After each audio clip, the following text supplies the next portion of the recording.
Hi, welcome back guys. This is your friend, the MHA What If, with another fanfiction. This is the first part of What If Deku was given up for adoption. All credits for this video go to their respective authors, so please support the real author. Check out the link in the description for more details. Please give this video a like and subscribe to the channel if you want more videos like this. Now let's get into the fanfic. This story starts on a night in Japan, more specifically in Musutafu. It's a slightly raining day, and we can see a green-haired woman about 27 years. Her name is Midoriya, holding her newborn Izuku Midoriya. But what is she doing here? Well, right now she's heading to an orphanage to leave her son to have better life. You see, Izuku isn't her only kid. On the day that Izuku was born, Inko had twins, a boy, Izuku, and a girl, Izumi. Usually, a mother would be happy about that. And she was, but there was a problem. Her husband, Hisashi Midoriya, who's working in America, doesn't send her enough money to take care of two babies, so she had to take a hard choice. She decided to keep Izumi and give her son Izuku in adoption. So here we are at the orphan new life. She tried her best to avoid crying, but she didn't have another choice. She must leave Izuku here, so he can have a better life than the one she could give him. I'm so sorry, Izuku, I really am. But this is the best for you. I can't give both of you a good life. So I hope you can forgive me one day. Goodbye, my baby. With those final words, leaves the orphanage, and without looking back, she disappears on the distance. 4 years later. Oni-san, where are you?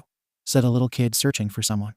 This kid has green hair and eyes, with 4 freckles on each cheek and a plain face. He is wearing a kid's black tuxedo suit. This is, indeed, Izuku Midoriya. Well, not anymore. His name is now Yamikumo Riverdale. Just a few months after being in the orphanage, he was adopted by a rich family. The Riverdale, they are cool and nice, so he loved his life right now. Hey there, Yami. Searching for me? Said a voice. That voice was his brother's, a 15-year-old boy with short red hair and red eyes, wearing a red shirt and black jeans and red shoes. His name is Zachary Riverdale, or just Zach.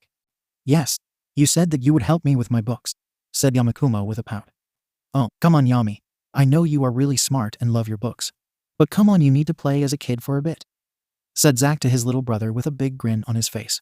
I would play, but you only want to play heroes. I like to play something different, answered Yamikumo with a small frown. That was half the truth. Yamikumo enjoyed playing with his older brother, but he preferred to read and learn new things every day. He is really smart for a 4-year-old kid. He actually knows that he is adopted, and is okay with that. He likes his parents, but most important, he loves his older brother. He would never admit that, and sees him as an inspiration. Well, I'm going to be a hero one day, so it's only logical that I only play heroes. The UA entrance exam is near, so I have to train, and the best way to train to be a hero is to play heroes, said Zach with an even bigger, if that's possible, smile on his face. I swear that sometimes you are more childish than me. Fine, I can play heroes with you, said Yamikumo with a slight smile. Speaking of heroes, has your quirk awakened? Asked Zach. No, not yet. But that's okay, I just turned 4 a few months ago. And I don't want to be a hero anyway, answered Yamikumo with a neutral face. Come on, didn't you want to play? The rest of the day passed normally. Yamikumo lived on a big mansion with his brother and parents. But something weird about his parents is that they're always in the phone talking about some business. He never asks about that. Is obviously about work, so he never asks. It's nighttime. As any normal night for Yamikumo, he is sleeping, but something is different. And he is about to find out. Hey Yami, wake up. Come on, wake up. After hearing that, he snaps his eyes open and sees his brother with a worried face. Good, you are awake. Come on, we have to go. Well, he tries to ask. Zach interrupts him before he can say anything. No time to explain, we have to go before they notice. Don't worry, everything will be okay. Just trust me. Fine. But you better explain everything to me later, said Yamikumo. Both brothers go to the exit of the mansion. But before they can leave, they hear someone. And where do you think you're going, young boys? Said a voice. They quickly turn around. It was their mother, Margaret Riverdale. She was quite angry. Shit. She found out. Zach was terrified at that moment. You know what time is it? Go back to bed, now. Yamikumo was confused, but before he can do anything, a loud no. Kabi heard. It was his brother. And he was angry, terrified but angry. No. Do you think I don't know? What do you want to do with us? I already called the heroes and police, so you can't do anything to stop us from leaving this damned place, screamed Zach. Zach, are you crazy? What's going on, Yamikumo? They are planning to sell us. When I woke up for a glass of water, I heard our parents talking to someone about selling us as lab rats for some kind of league or something, Zach. After hearing this, Yamikumo was shocked, and with fear he just asked, is that true? It looks like our plans were revealed. But that doesn't change anything. You're going to make us rich. And with that, Margaret was in front of them. But this time her hand had 5 razor-sharp claws in it. Margaret Riverdale. Quirk. Razor claws. She can turn her nails into razor-sharp claws made of metal and can cut almost anything. Run, screamed Zack. And just before Margaret could hurt them, he stopped the attack with his arm turned into stone. His quirk was on. Zack Riverdale. Quirk. Matter absorb transform. He can absorb any type of solid matter he can touch. Then he can use that to transform his body into that type of matter. But right now he only can transform his arms and legs. Oni-san, Yamikumo. Don't stay there, run, screamed Zack, meanwhile trying to block Margaret attacks. Yamikumo starts running towards the exit. But before he can get there, the wall beside him breaks. Where do you think you're going, young man? It was his father. But he was looking strange. Joshua Riverdale. Quirk. Minotaur. He can transform his upper body into a bull. He becomes stronger and faster, but also less smart. Must be his quirk. Damn it, Yamikumo. Yami, hang on, I'll save you, screams Zack. He manages to hit Margaret on her face and stun her for a moment. Then he proceeds into the aid of his little brother. He'll do anything to protect him. He manages to block another charge from Joshua and Yamikumo starts running to the exit. But something happened before he can escape. In a second, Margaret appears in front of Yamikumo and slash him on the face with her claws. Nuuo, Zack screamed in fear. He proceeds to check on his little brother. He is alive. But the cut went directly to his right eye. He has lost it. Don't worry, you'll be okay, I promise. Zack proceeds to take his brother and run the faster he can while being persecuted by Joshua and Margaret. Zack manages to lose them and find a safe place to wait until the police arrives. In that moment, Yamikumo wakes up. Zack, what happened? Why my face hurts? Yamikumo. I'm sorry, Yami. This is all my fault. I tried to escape with you, but I just ruined it. Zack. Back there, you were amazing. You were a hero. You are a hero, my hero. You tried to save me from them. And you were protecting me. I have no doubt that when we get out of here, you will be the best hero. Even better than All Might. Yamikumo said, ignoring the pain. Zack smiled. He was really proud of his little brother. Thank you, I really needed that. I think we are safe here. So now we wait and og. He didn't finish because 5 long claws pierced his chest. Zack Nuo. Ha ha ha. You really thought that you could escape from us?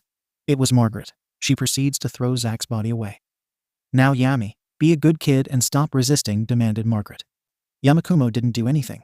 He just stares at Zack's body. I see you don't want to cooperate. Fine by me. Our buyers only need your bodies. So it doesn't matter if I kill both of you here, said Margaret, as she prepares her final attack to Yamikumo. No, it's the only thing Yamikumo says. And before Margaret's attack land on him, a giant flare emerges from Yamikumo's body, burning Margaret's hand. Og, what? Margaret screams on pain while holding her burned hand. On the floor, a completely weak Zack is watching, his quirk awakened. Fire, huh? Cool. It's the last thing he thinks before passing out. You killed him, Yamikumo says darkly. The fire starts growing. What are you doing? Asks Margaret in fear. They can't get near, they'll get burned. And they can't escape, everything is burning. You killed him, Yamikumo screams. The fire starts to back away. Stop! No! Joshua and Margaret scream. You killed him? A final scream from Yamikumo is heard, and then a big fire explosion happens, and then black, just black. A few hours later, Yamikumo wakes up. He's in a white room, in a white bed. I'm in a hospital, he realizes. I see you are awake, kid, Yamikumo turned into the voice. It's a police officer or something similar. My name is Tsukachi Naomasa, and I need you to tell me what happened back there. Yamikumo starts to explain exactly what happened, and by the time he ends, half an hour passed. Thanks for the information, kid. And sorry for the rude introduction, I needed the information to confirm everything. Do you have any questions, Tsukachi? Yes, just one. Where is my brother? Where is Zack? A few seconds of silence passed, when finally, Tsukachi decided to tell him. I'm sorry, kid. He didn't make it. We barely made it to the hospital at time. But by the time the doctors tried to save him, it was too late for him. I'm really sorry. Those words fell like a bucket of cold water thrown at him. He didn't say anything for some seconds. Then he just cried for minutes. He put his hands on his eyes and, wait, eyes. Why do I have both eyes? Didn't I lose one? Yamikumo. Tsukachi answers, well, you see. Flashback. Hospital emergency room. He won't make it, doctor, nurse 1. There must be something we can do, doctor. I'm sorry, but even the healing quirks aren't working, nurse. I'm gonna die, aren't I? Zack with barely enough strength. Young man, please try not to, tried to say the doctor. I'm gonna die, aren't I? Zack repeats. Yes, I'm sorry. Doctor, don't worry. You surely tried your best. Please do me a favor. My brother cough. He lost his right eye. Can you replace it with mine? That way he will recover his sight, cough. And I can be with him forever and watch him. That were his last words. Zack was dead. Sure, that was the only answer the doctor said. Flashback end. And that's what happened. At the end he still cared about you, even in his last seconds of life. Tsukechi said, I'll leave you, kid. I think you'll need some time alone. After Tsukechi leaves, Yamikumo is alone with his thoughts. Oniai-san. After that, this day was known as the Riverdale incident. A few days later. A few days had passed and Yamikumo is back at the orphanage. The same orphanage he was before being adopted. Before knowing his brother. Since he come back, he was always alone. He didn't want to be with anyone but his thoughts. He doesn't want to be there. He wants to honor his brother's dream.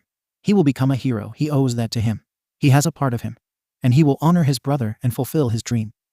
But he can't do it here. He has to get out of the orphanage. But not by him being adopted. He doesn't want to repeat the Riverdale incident.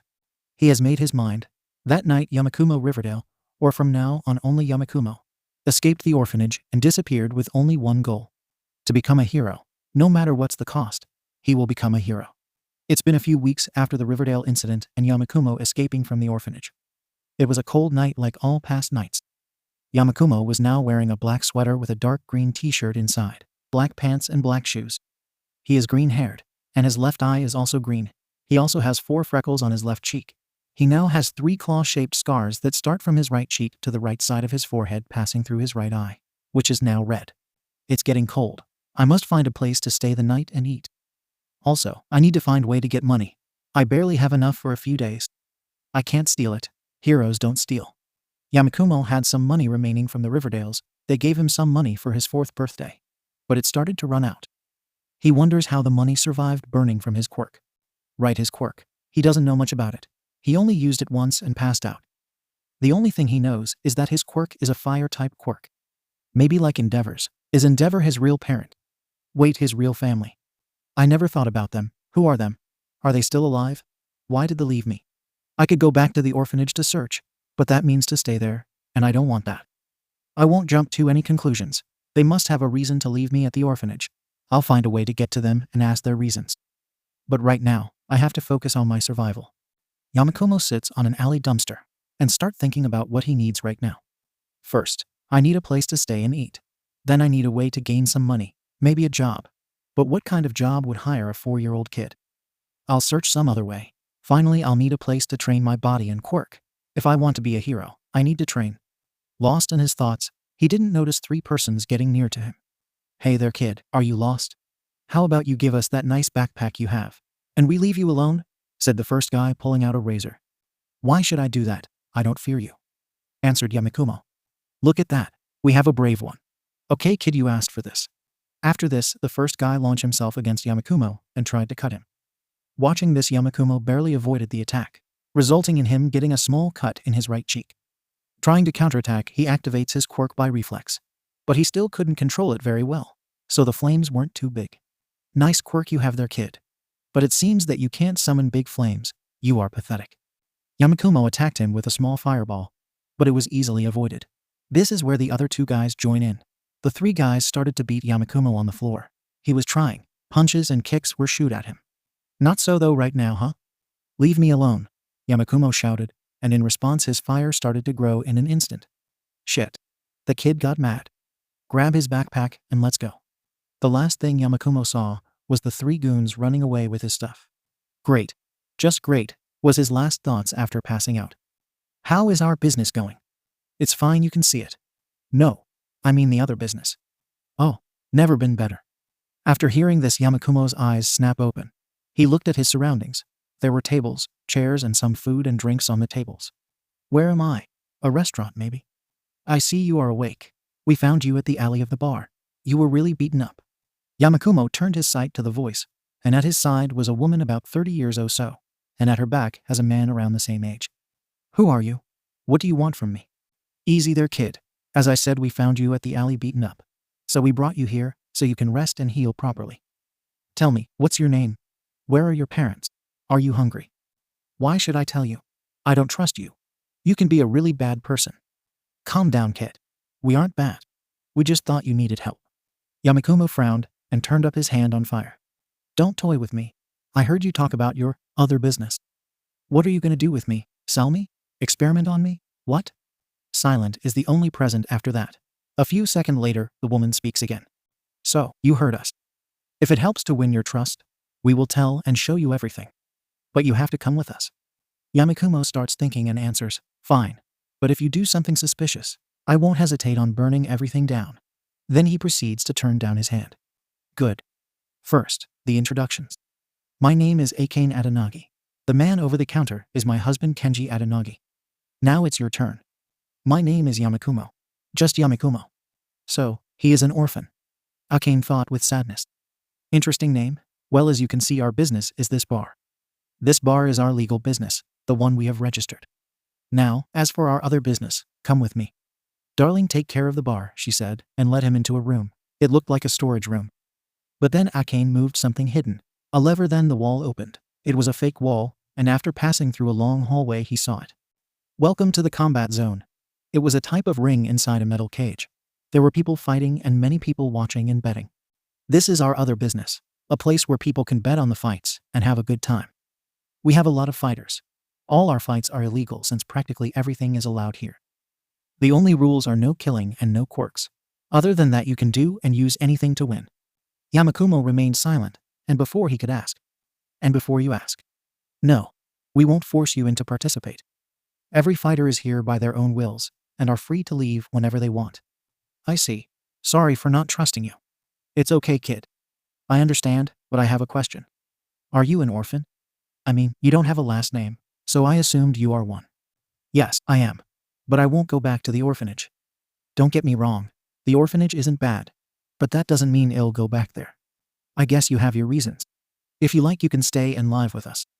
We live upstairs of the bar, but it's nice. Why do you do this? You remember me of my son. He was your age when he died. A health problem. We didn't have time to say goodbye.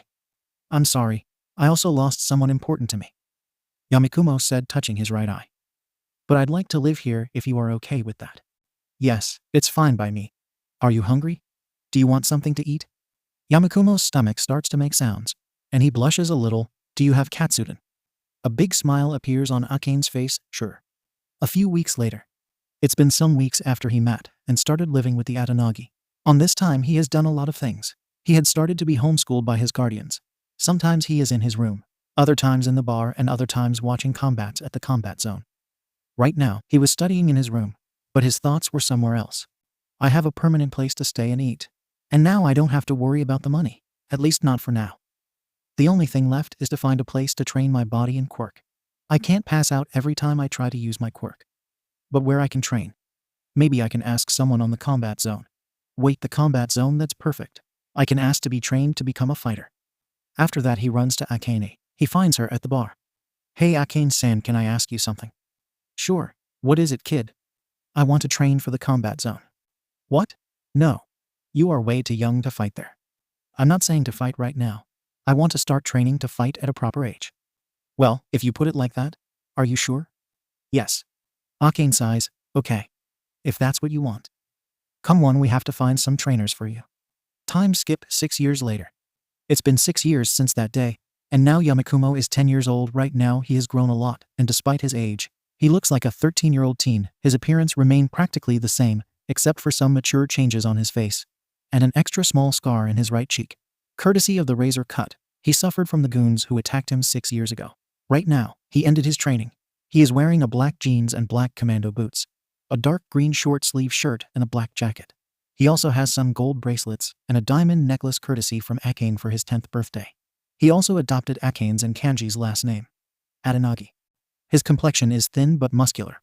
He is reserved and quiet, and only speaks about himself and his past with people he trusts. Right now, he only trusts Akane and Kenji. His training gave really good results. He was strong, for a 10-year-old kid, agile and fast. But the results aren't only physical, he improved his quirk too. He no longer passes out by using it, and he has a high control over it. He also discovered that his quirk is more than just fire. It results that his quirk is actually a dual quirk, is a mix of pyrokinesis and telekinesis. He called it pyrotelekinesis. Yamikumo. Adanagi. Quirk. Pyrotelekinesis. The first part makes him able to create and control fire. He also can control any type of natural fire. He can't control fire that is created by other quirk. He also is immune to any type of fire. His second part makes him able to move any object with his mind. The bad thing is that the heavier the object, the hardest is to move it. And if he use it for to long or to heavy objects, he gets a headache, and his nose starts to bleed. Are you ready for your debut combat? Yamikumo turns around just to see Egen. Yes, I've been training for 6 years only for this. Well then, I'll be in the commentator's table. A few moments passed, and the combat is ready to begin. Ladies and gentlemen, be ready for a new combat. You can hear the people cheering. In one side we have Jin Watanabe, the boulder, and from the other, making his debut Yamikumo Adanagi, the headhunter, start the fight. After the signal, the boulder charges directly to Yamikumo and tries to hit him with a right punch, but Yamikumo manages to avoid it. The boulder continues the attack by throwing some right and left punches, but Yamikumo manages to avoid all of them. You are fast, but dodging won't defeat me, and you can't dodge forever, said the boulder, followed by more strikes, but being dodged by Yamikumo. I can't dodge forever, he's right, but luckily I have a plan. Yamikumo remains still waiting for the next strike. When the boulder throws its next blow, Yamikumo takes advantage and passes under his legs, and kicks him in the back of his knee, making the boulder lose some balance, and leaving his head exposed. With that and some pair of chair shots at the head, the boulder falls unconscious. And the winner on his debut, the headhunter. After the announcement, the public starts cheering for Yamikumo, and he just stays there with his hands up, signaling his victory. A few hours later. That was nice, said Yamikumo. You did great, kid, I'm proud, said Akane with a smile on her face. Thanks. Well, if you excuse me, I'm going to bed. That fight took the best from me. Good night. Yamikumo heads to his room and lays on his bed. That was really cool, but I haven't forgotten why I really trained for. I will fulfill our dream, brother. I will become a hero, and you will be proud. With those last thoughts, he fell asleep. Origins Arc End. Vigilante Arc Part 1. New teacher and new friends. It's been a year since Yamikumo's debut in the combat zone. He has won some reputation inside the place. The name Headhunter was quite famous between fighters and public. He has a total record of 15-5 win-loses in the zone. With that, he has gained attention from someone that would be important in his future. Yamikumo was having a nice day. He woke up and trained for an hour. Then he studied some stuff from his books. He got interested on hacking stuff, but he wasn't really good at it. Now he was heading back home from the grocery stuff. Akane asked him to buy some stuff for the bar. But this is where his day turned more interesting. In his way back, some goons tried to rob him. Keyword tried. Thanks to his training and skills, he got rid of them easily. Those are some nice moves you got there, kid. Yamikumo turned around to the source of the voice, finding a guy wearing black and red clothing that looked like bulletproof clothing and had 6 small folding knives, 3 on the right side and 3 of the left side, with 2 pairs of pockets beneath them. But the most important was a mask covering his face. Who are you? Or what are you? Asked Yamikumo, preparing to run, or in the worst case to fight. My name is Stendhal. I was patrolling the area when I saw what happened to you. But it looks like you had everything under control. Are you a hero? Kind of. I do some heroic stuff, but it's not legal. I don't understand. How can you do heroic stuff, but being illegal at the same time? Have you ever heard about vigilantes? We are some people who voluntarily carry out duties usually done by pro heroes without paying attention to the law.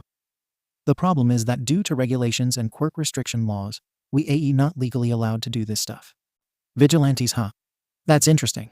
Maybe that can be a good way to become a hero, since I probably won't be able to enter a hero school, since I don't have any academy records due to me being homeschooled. Yamikumo was starting to consider becoming a vigilante. But he will need some guidance. Maybe this Stendhal guy can help. Hey, Stendhal, right? How can someone become a vigilante? So, you want to become a vigilante? Why? My real dream is to become a hero. But I'm not stupid. Thanks to my past, I won't be able to enter to any hero school. I was homeschooled, and without any registration on a school, so technically, I never went to school. I see. But before I can tell you anything, I need to learn that past of yours and your reasons to become a hero. Yamikumo proceeds to tell him about his past. From him being adopted, the Riverdale incident, when he met the Adanagi, his training in the combat zone, until this day. Wow. This kid surely had a rough life. I can see that fire in his eyes. That's the same fire I see on All Might. He might be worth it to train. Those were Stendhal thoughts about Yamikumo. Tell you what, kid. You just get yourself a new teacher.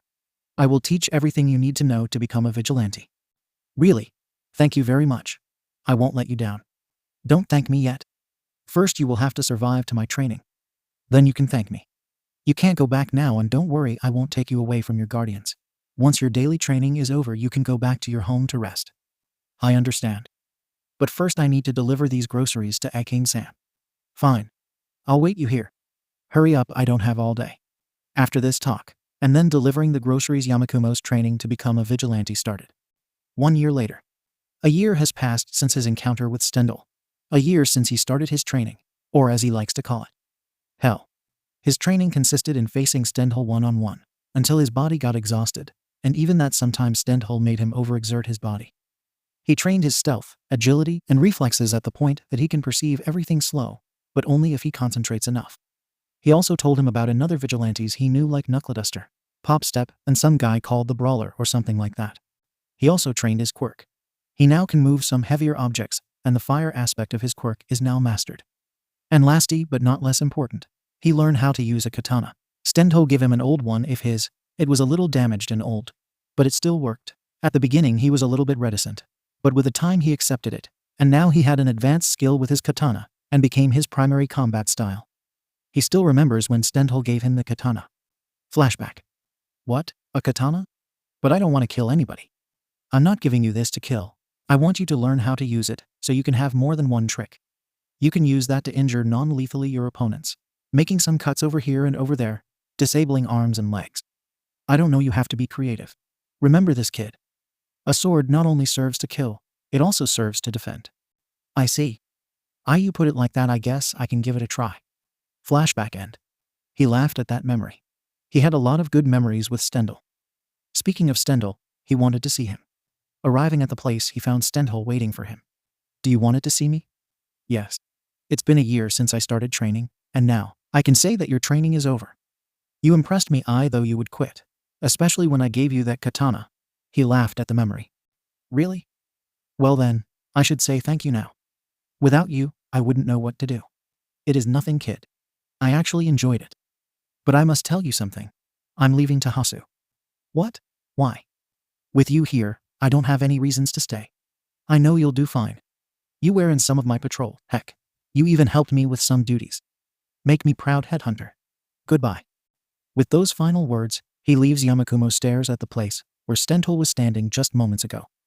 He cried, but then composed himself and spoke. Thank you, Stendhal, and wherever you go, good luck. With that, he started his new career, the vigilante headhunter. Good luck, kid. Maybe one day you will become a hero. A real one. A few months had passed, and the vigilante headhunter started to get known. He always appears on places where the heroes never patrol. In his known deeds were stopping robbing attempts, rape attempts, and catching some criminals, and you always found out the criminals with multiple cuts in their bodies. Today wasn't an exception. He just saved some people from a rob attempt, and in his getaway, he ran in with other two vigilantes, and he recognized them. One is a girl with pink hair tied in pigtails. She wears a black mask, and is dressed in a devilish-themed one-piece black leotard with a heart-shaped opening in the center of the chest, and a smaller one in the back, where it is located just below two bat wings. In addition to it, she also wears a reddish-pink bow tie, a pair of silver pearl earrings, black elbow-length gloves, a black super miniskirt with 3 hearts on the belt, and black knee-high boots. The guy had short brown hair, and is wearing an all-might hoodie and a motorcycle protective gear along with gloves and boots. He uses a black mask to cover his mouth, and a pair of tinted shades to hide his eyes. Nice job, dude. You did an awesome job, said the girl. Yes, you did, said the guy. Wait a minute, I know who you are. You are Popstep and the Brawler. A few seconds of silence paced before the girl, now identified as Popstep, started laughing. Ha ha ha ha. My name is the Crawler.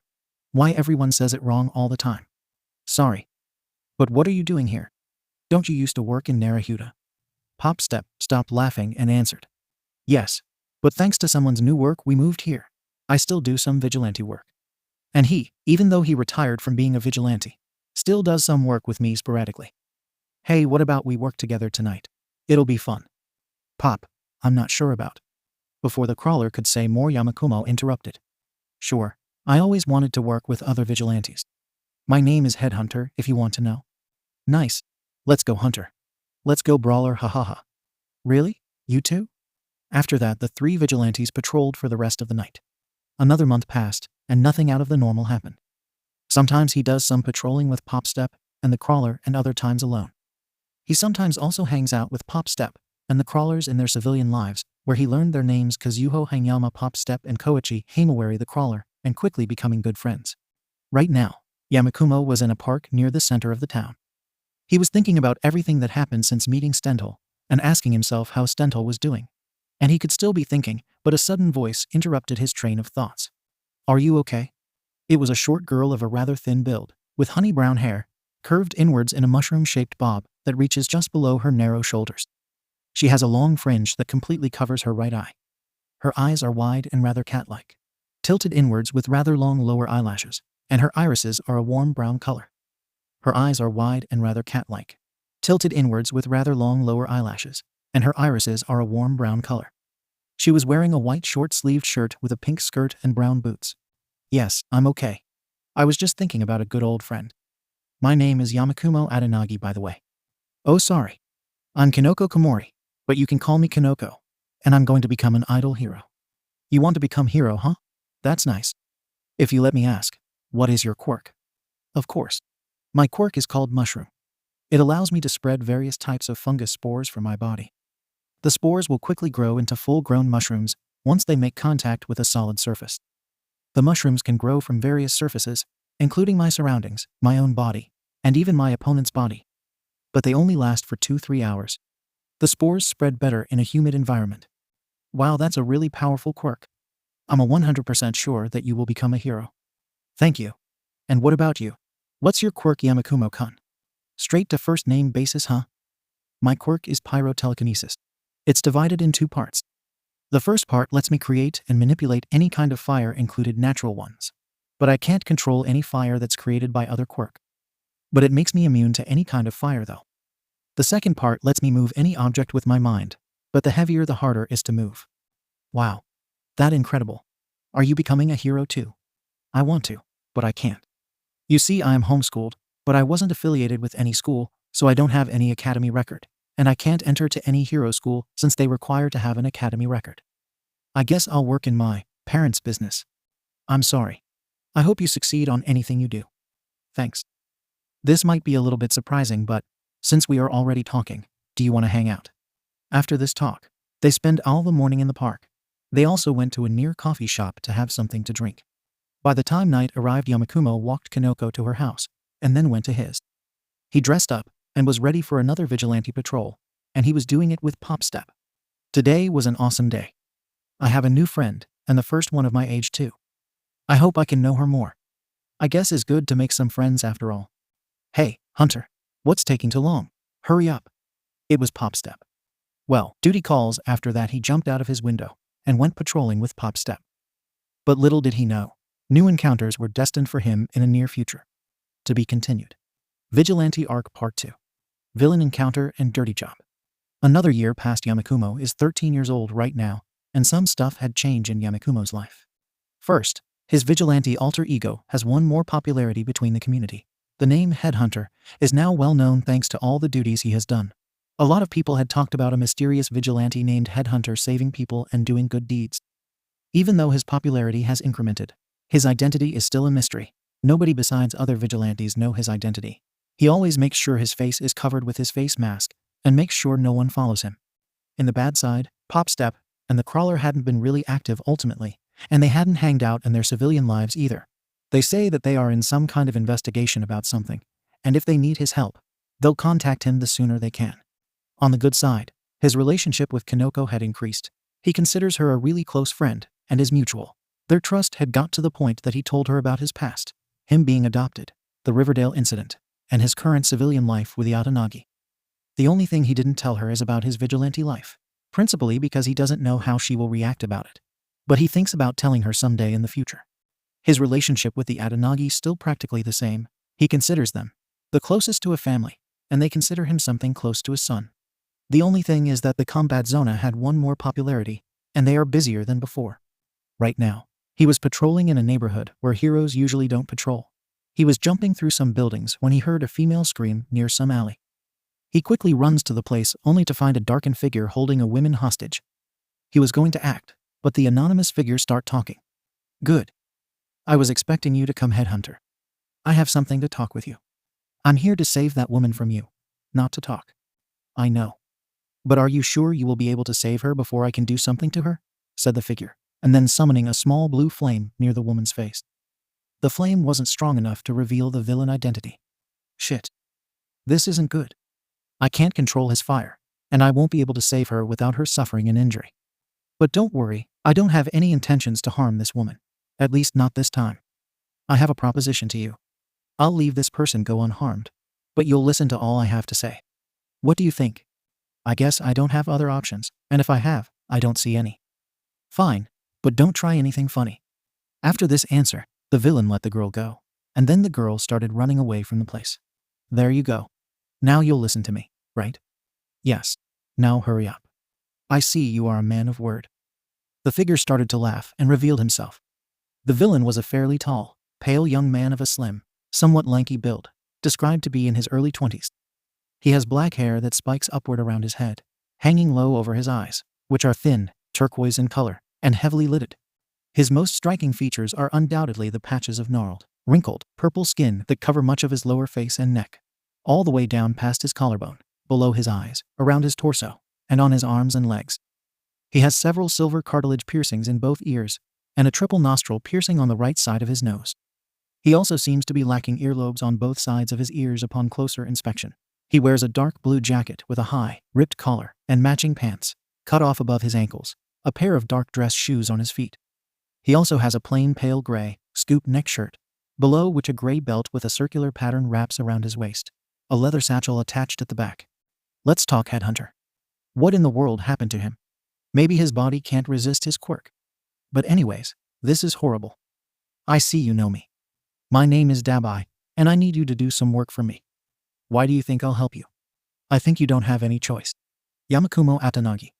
After hearing those words, Yamikumo was shocked. How did he know his identity? Nobody knows that. Not even his adoptive parents or Kanoko. What? How did he? How do I know? I've been watching you since the combat zone. You have the same name that you use there. It only took me some time investigating to find out who you are. I have to say that it's a smart tactic. It's so obvious that nobody would think about it. So, you know my identity. And what are you gonna do? Go to the police. You are a villain. Maybe I can pay a visit to that girl you talk too much with. Don't you ever try go near her. Fine. What do you need? That's more like it. You see, there's some guy who has some information that I need.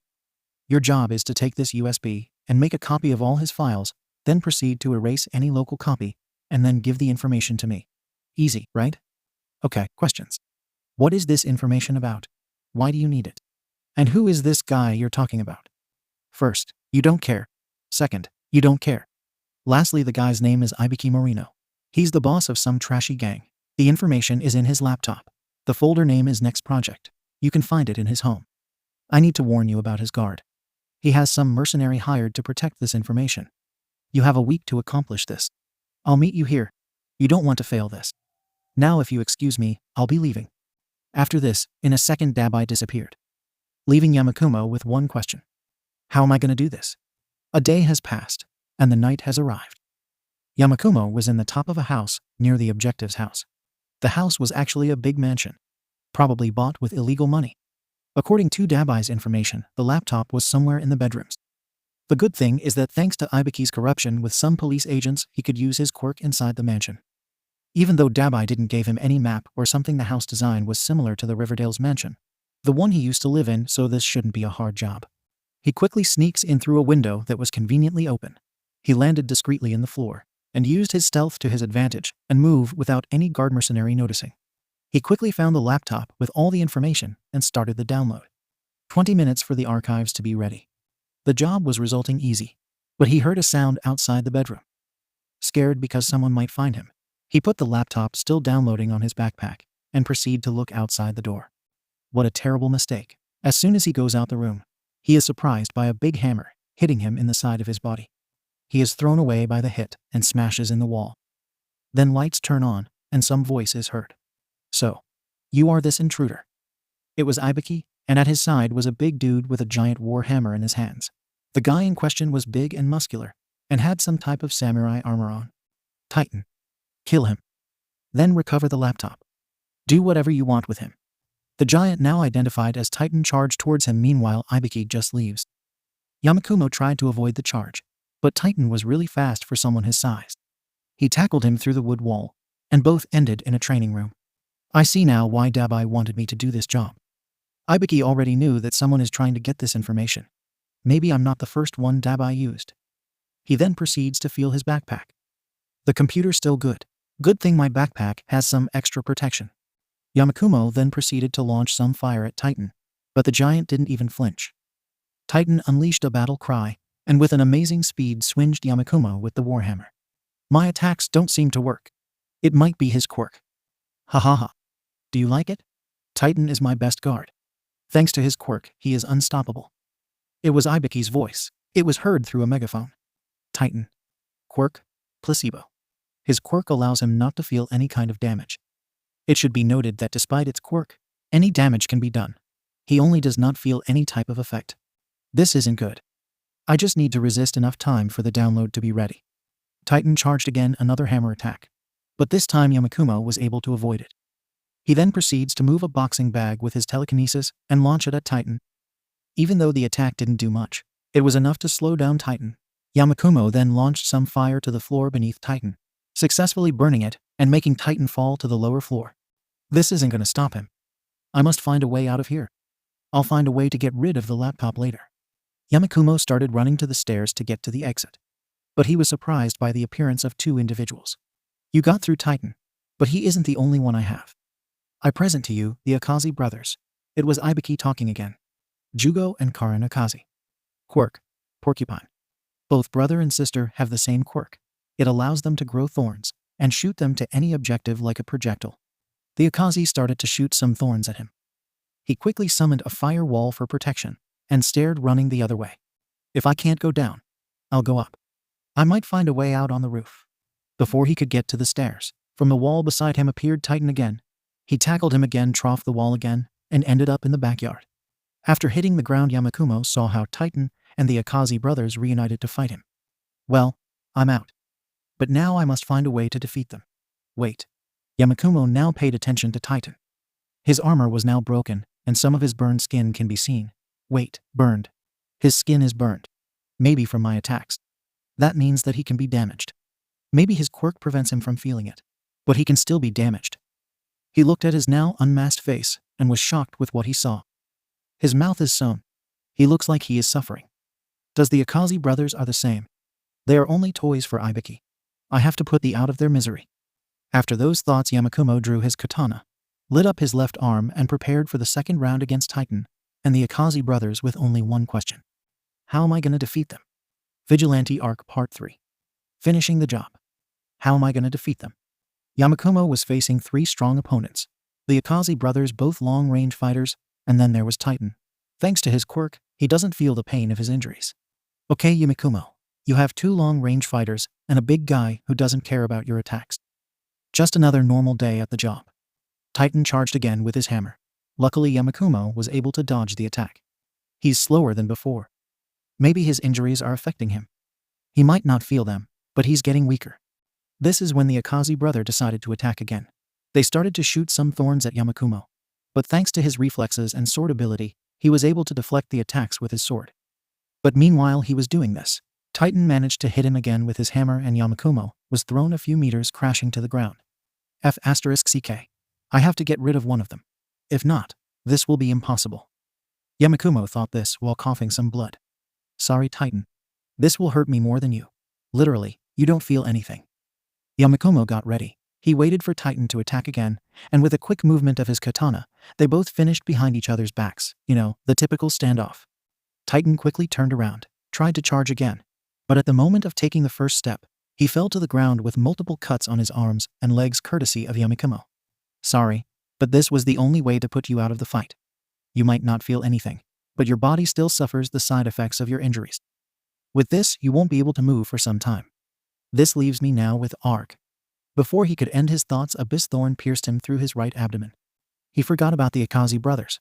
They started to shoot more thorns, bigger thorns. Luckily, there were less thorns per shot, and he managed to deflect some and dodge the rest. But it was getting harder thanks to his injury. I can't get near them. I have to lure them to me. Yamikumo started counterattacking with his fire, shooting some fireballs at them. They managed to dodge them all, and making some firewalls to protect him from some thorns, deflected others and dodged the rest. This lasted for a couple of minutes until Yamikumo fell into his knees. At this, Jugo Akazi got risky and charged toward his back with a razor in hand. A sly smile appeared in Yamikumo's face. When Jugo was close enough, he lit his back on fire and managed to hit Jugo. You fell for it. Jugo fell to the ground unconscious. Karen got mad and charged towards Yamikumo with another razor in hands. Both started clashing their respective weapons while jumping towards the rooftop of the mansion. But Yamikumo was getting slower. Luckily, he managed to avoid another slash from Karen and quickly shooting a fire blast toward her, successfully launching her into the ground unconscious. I did it. Yes. Now I only have to. Before he could finish his thoughts, the floor, or maybe roof in this situation, broke, and from there Titan emerged. How is he able to walk? He's supposed to stay in the ground for at least an hour. Shit, I'm on the edge of the roof, and in my state, I won't be able to dodge his attacks. The only choice I have is to throw him off the roof, but I have to make him charge at me. I think it's time to try that thing. Luckily, Titan decided to charge at him, and both started to fall from the roof. Yamikumo quickly pushed Titan into the ground, and thanks to his weight, Titan slammed into the ground unconscious. But Yamikumo was still falling. Is now or never. He closed his eyes and prepared for the impact, which didn't happen. He opened his eyes only to see himself flying just a few centimeters to the floor. Yes, it worked. I can make myself fly with my telekinesis. But in his joy, he started to feel a slight headache, and his nose bleeding a little bit. He quickly deactivated his telekinesis. It looks like I can only use it for a few seconds. I have to train it. But that's for later. Time to check the laptop. He quickly pulled the laptop out of his backpack, and luckily by some miracle, it was intact, just with a screen, a little bit cracked, but still functional. The download was ready. He quickly pulled out the USB, but before he could delete the files from the computer, 3 chains managed to grab and trap him. You are better than I thought. But that doesn't mean you'll get out of here alive.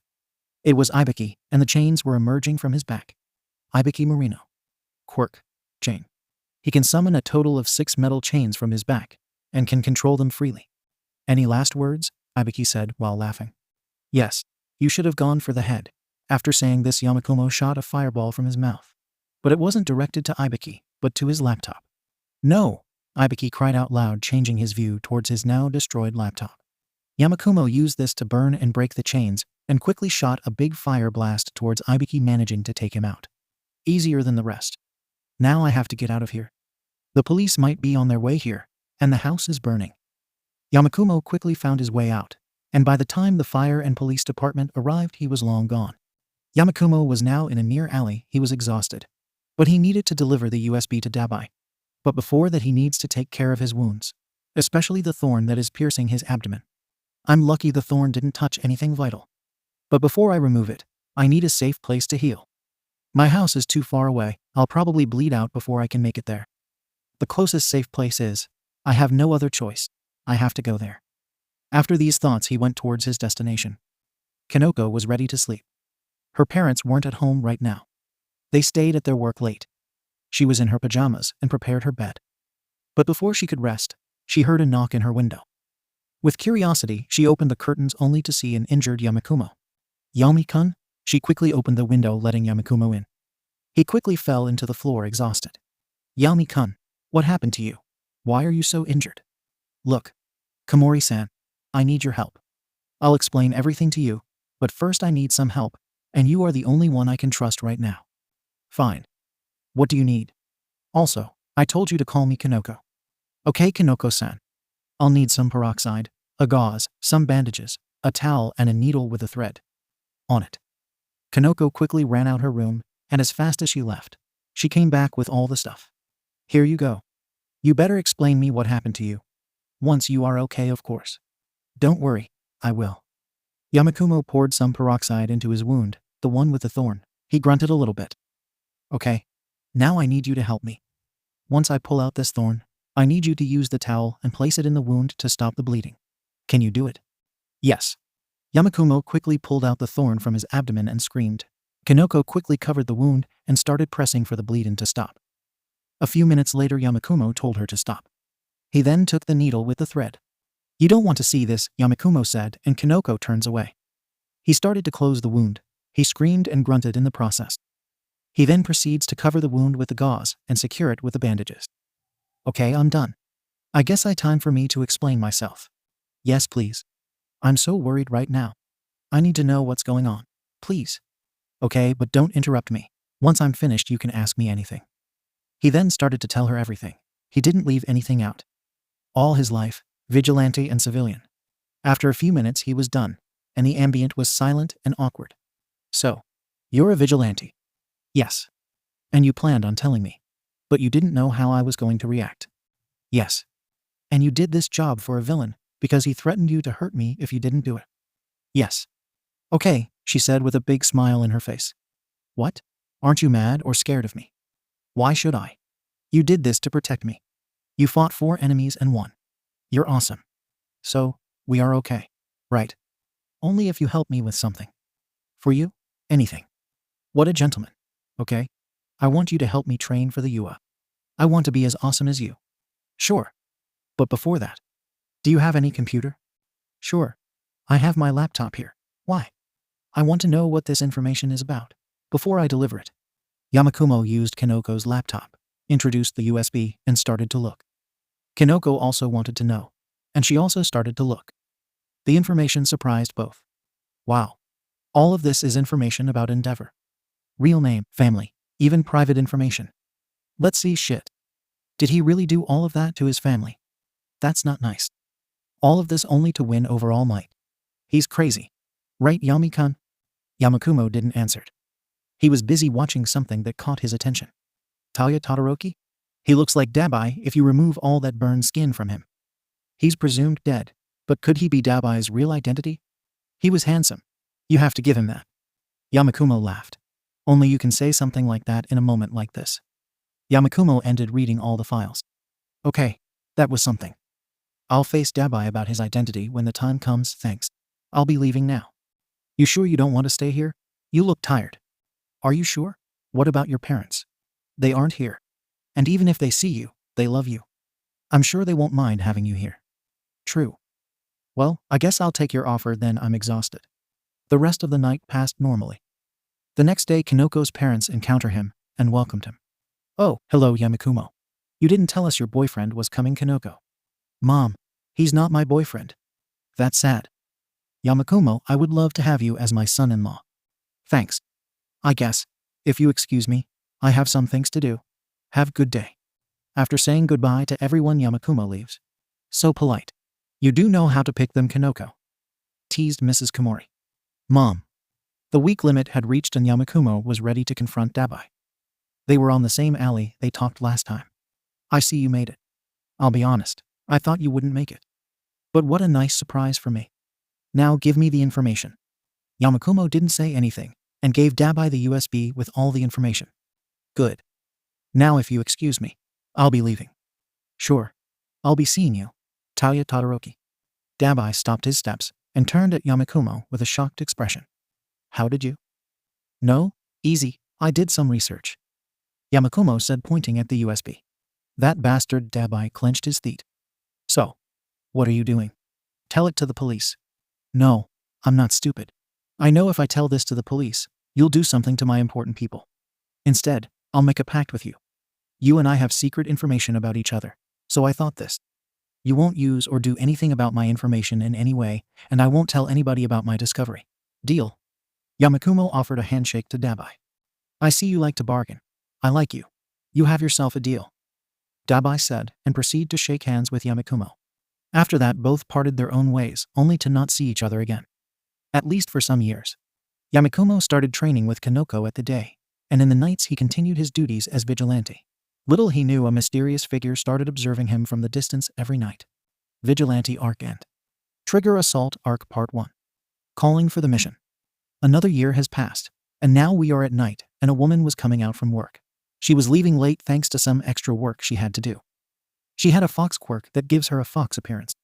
She was calmly walking on the streets, but suddenly a pair of hands grabbed her and pulled her inside an alley.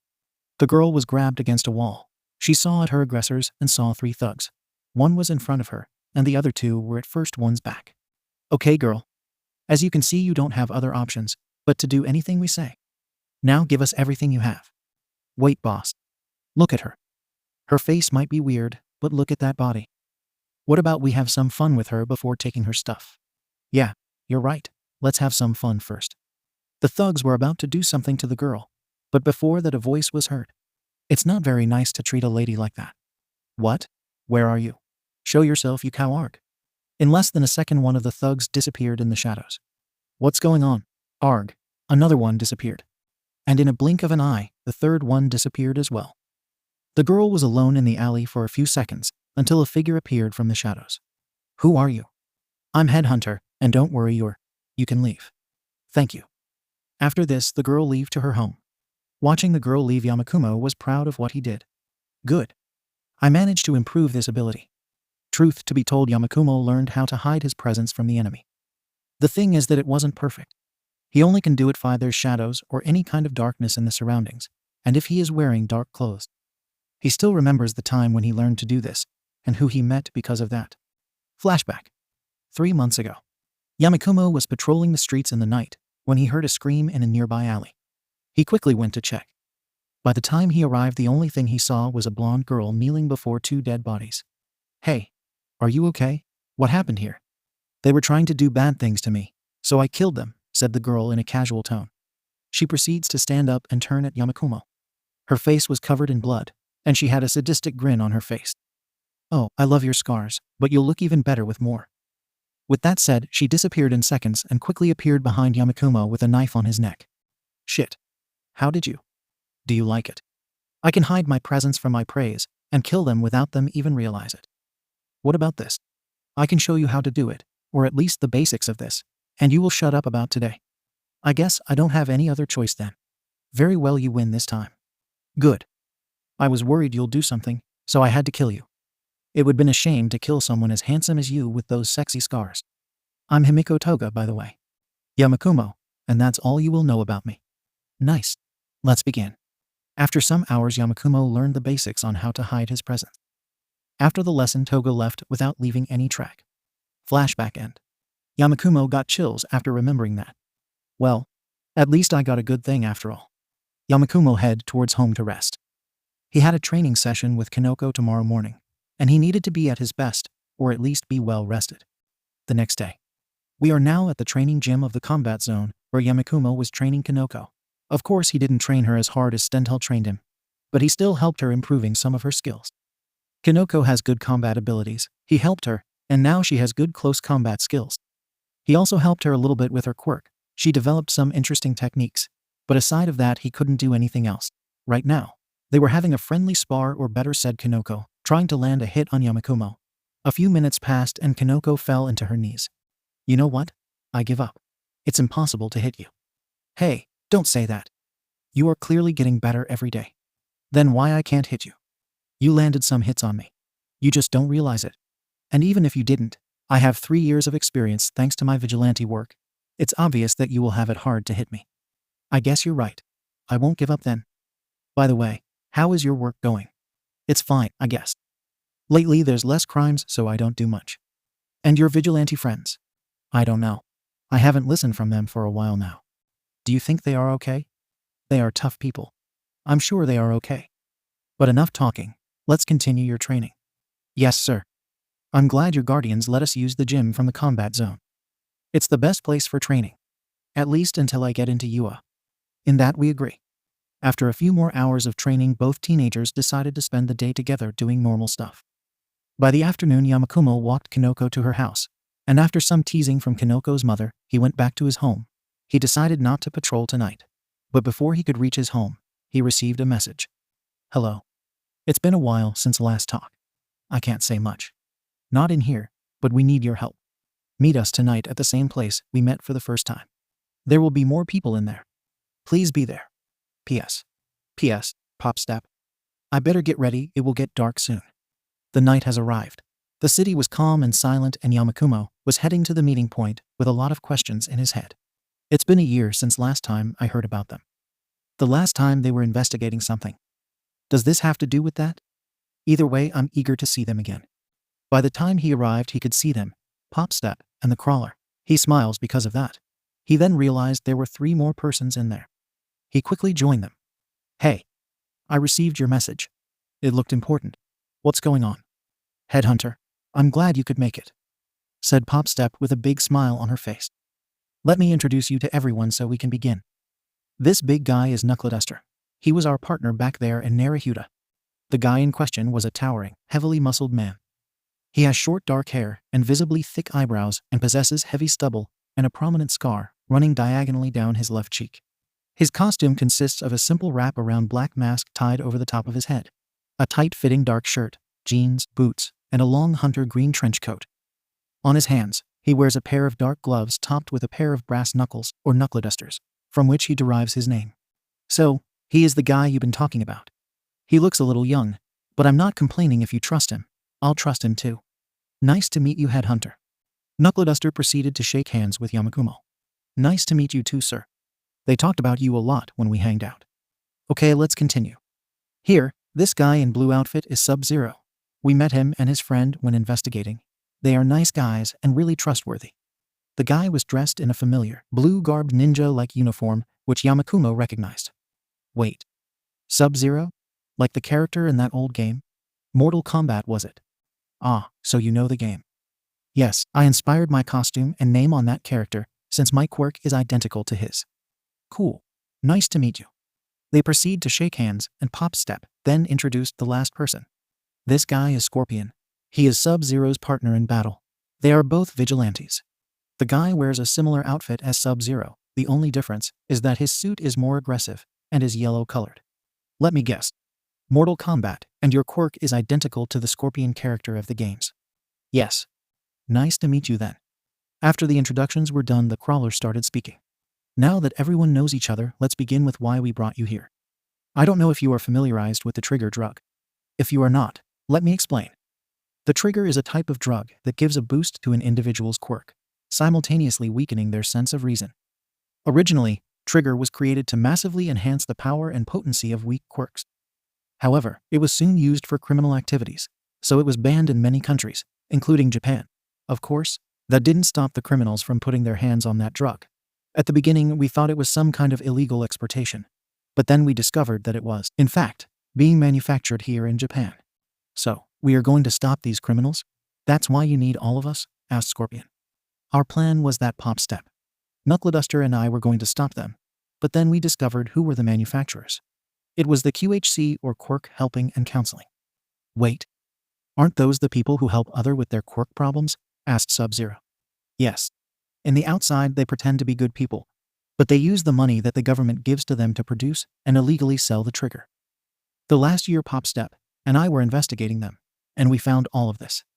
Then why don't you send this to the government? They sure will do something about this. Asked Sub-Zero. Actually, we already did that. The proof was solid enough, and they believed us. The problem is that they couldn't send a team of heroes to solve the case.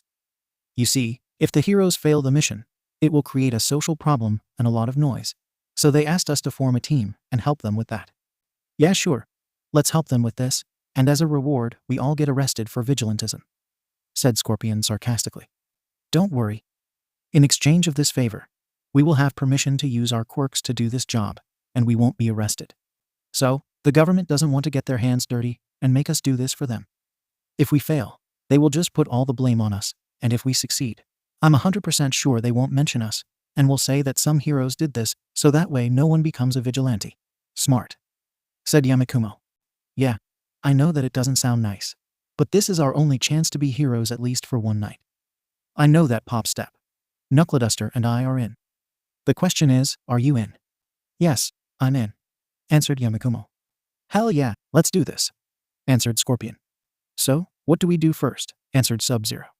Thank you, but we are not ready just yet. We have a plan, but we need more people, 12 in total, 2 of which we need specific people. But don't worry, Popstep, and I will recruit them. But we still need 4 more. I need you to recruit people, explain this to them, and ask them for help. Scorpion and I can bring 3 people. They are some friends of us. You can trust them, said Sub-Zero. What about you, Headhunter? Yamikumo was quiet for a second, but then he answered, I know a guy. But the question is if he will help us. He isn't exactly a good guy anymore, but his ideals might be strong enough for him to help us. Make anything you can to recruit him. I will need the names of everyone you bring, so that way the government knows who will help. I need them before a week passes. We have a week to prepare. We will reunite here to talk about the plan and start the trigger assault. Until then, you are all dismissed. Good luck. With those final words, everyone leaves and starts the preparations for this assault. Trigger Assault Arc Part 2. Recruitment. Attention to all passengers. Next train leaving to Hasu will depart in 10 minutes in the platform 3. Thank you. That's what Yamikumo heard, though the megaphone from the station. He was already in the train to Hasu. Why? You ask. Since last night reunion with the other vigilantes, they concluded that they needed help for the job they would do in a week. He was currently trying to recruit the only person he knew could help. The problem is that this person is currently in Hasu, and it is very likely that he will reject the request for help. The train started moving. He proceeded to check his phone for the hour. Good. By the time the train arrives to Hasu, it will be night time. The perfect time to find him.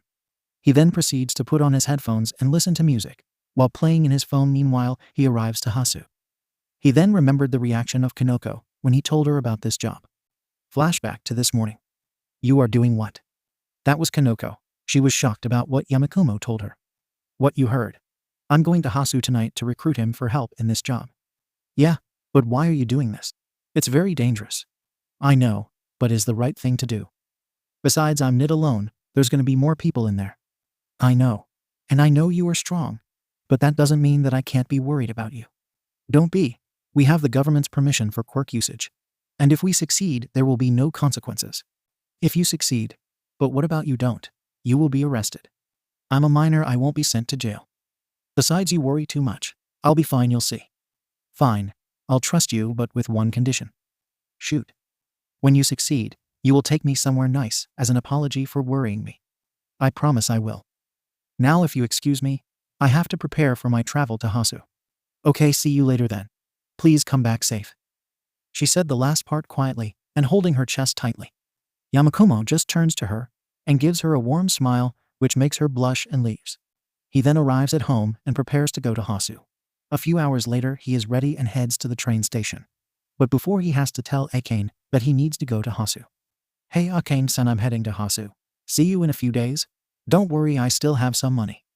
Okay, sure, don't forget your sweater. He then heads to the train station. Flashback end.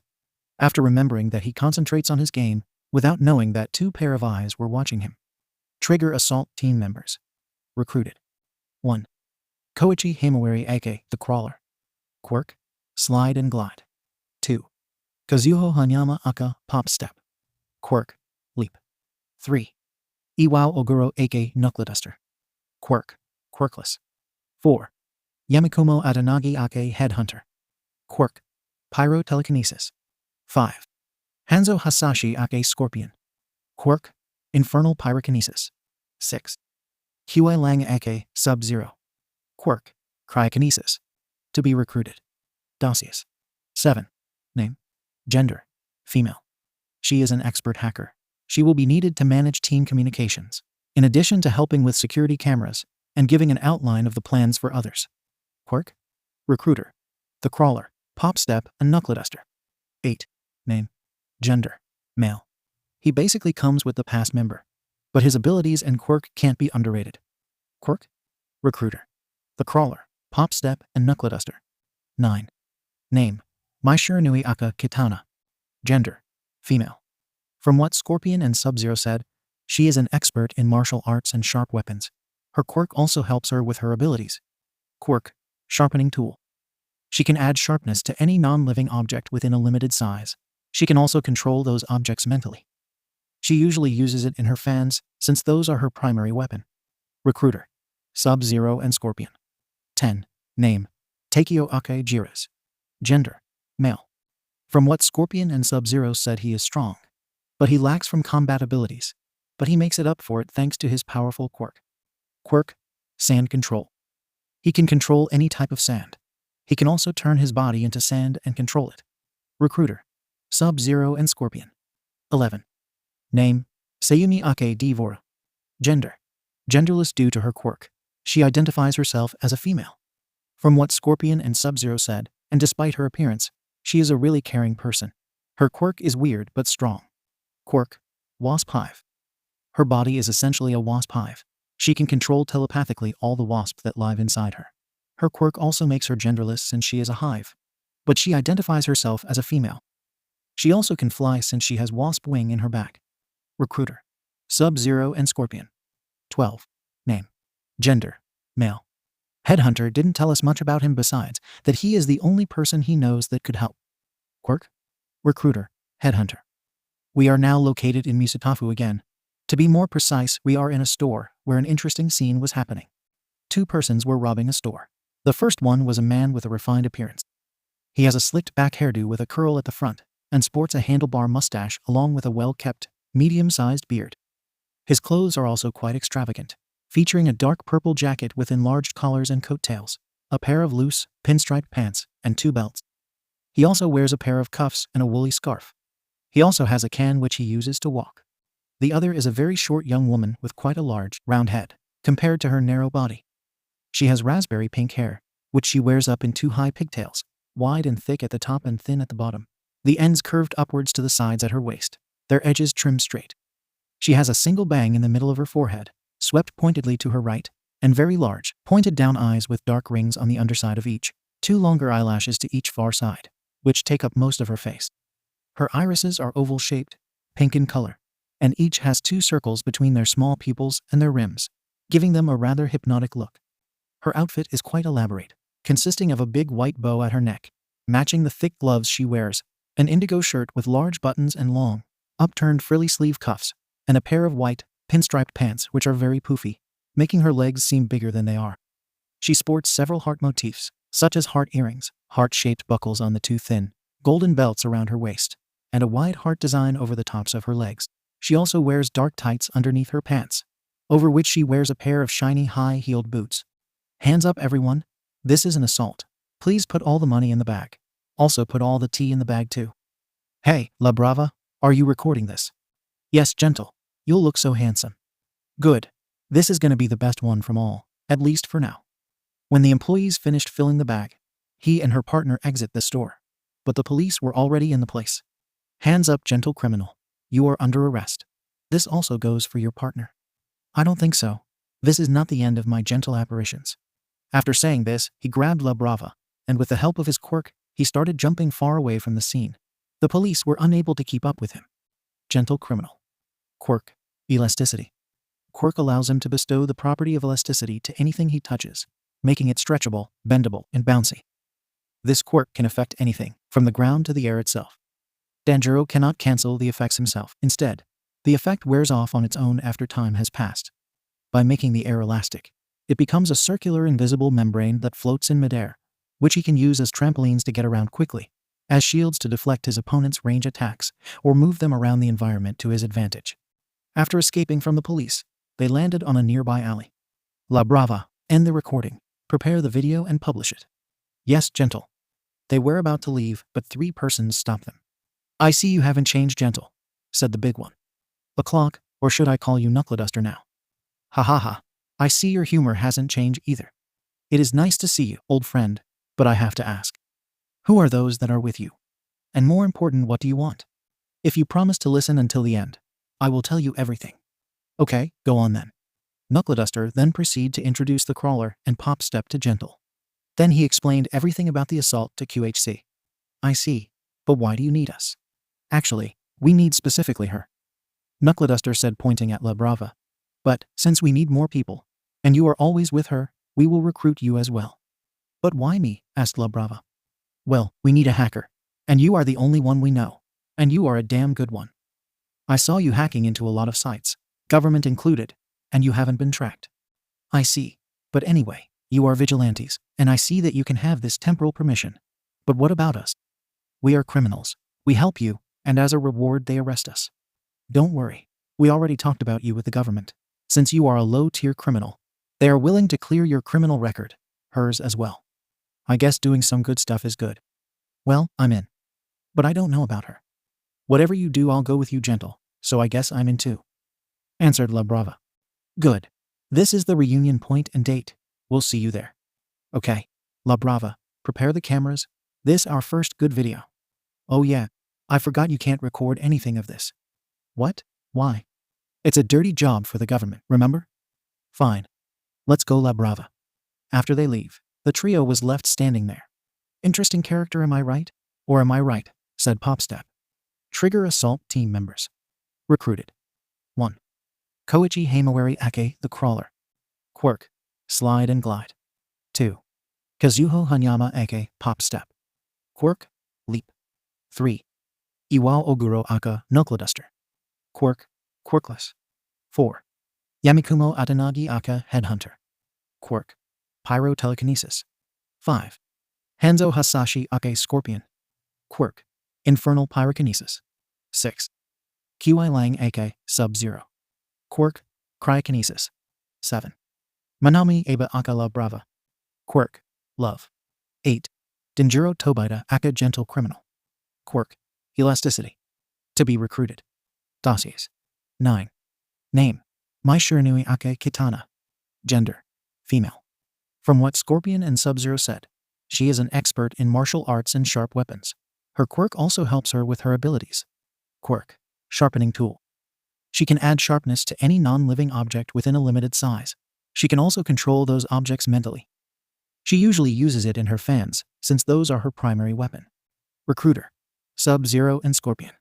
10. Name, Takeo Aka Jiras. Gender, male.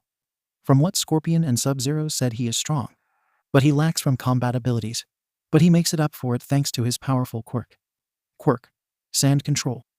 He can control any type of sand. He can also turn his body into sand and control it.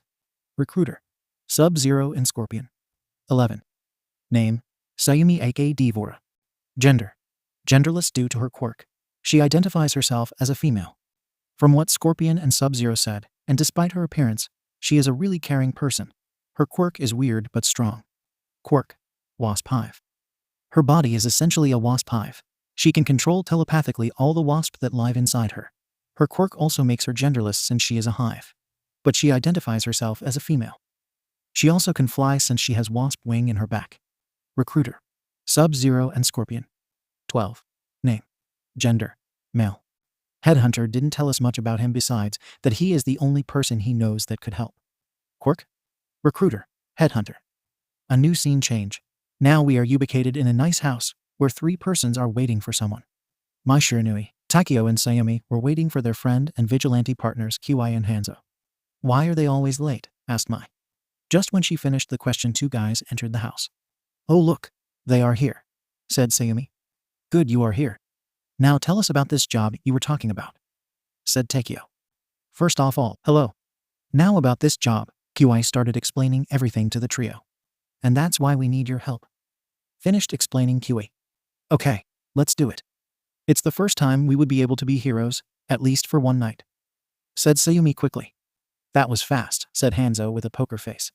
Yes, my hive is eager to help. Okay, what about you, Takeo? Mai? Asked Hanzo. I see you require my help. In that case, I'm honored to help, said Takeo with a slight bow. Sure, I mean everyone is in, so I won't be out, said Mai. Good. This is the reunion point and date. For now, let's prepare for the assault, said Qi. Trigger assault team members. Recruited. 1. Koichi Hamawari Ake, the Crawler. Quirk, Slide and Glide. 2. Kazuho Hanyama Ake, Popstep. Quirk, Leap. 3. Iwao Oguro Aka, Knuckle Duster. Quirk, Quirkless. 4. Yamikumo Atanagi Ake, Headhunter. Quirk, Pyro Telekinesis. 5. Hanzo Hasashi Ake, Scorpion. Quirk, Infernal Pyrokinesis. 6. Qi Lang Ake, Sub-Zero. Quirk, Cryokinesis. 7. Manami Aba Aka, La Brava. Quirk, Love. 8. Denjiro Tobita Aka, Gentle Criminal. Quirk, Elasticity. 9. Mai Shiranui Aka, Kitana. Quirk, Sharpening Tool. 10. Takeo Ake Jiras. Quirk, Sand Control. 11. Name, Sayumi Ake Devora. Quirk, Wasp Hive. To be recruited. Dossiers. 12. Name, gender, male. Headhunter didn't tell us much about him besides that he is the only person he knows that could help. Quirk? Recruiter, Headhunter. Attention to all passengers, we arrive to Hasu. Yamikumo snapped out from his sleep. Looks like he fell asleep at the train. He quickly composed himself, grabbed his backpack, which contained his vigilante outfit, How did he manage to sneak in a katana is a mystery. He then got out the train and went to a safe place to change into his outfit. But he failed to see two figures staring at him from the station. So, that's the one you are interested in? The tall figure spoke in a tired tone.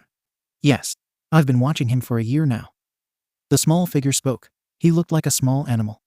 I want him. Do you realize he is a vigilante? Yes. But technically he hadn't broken any law.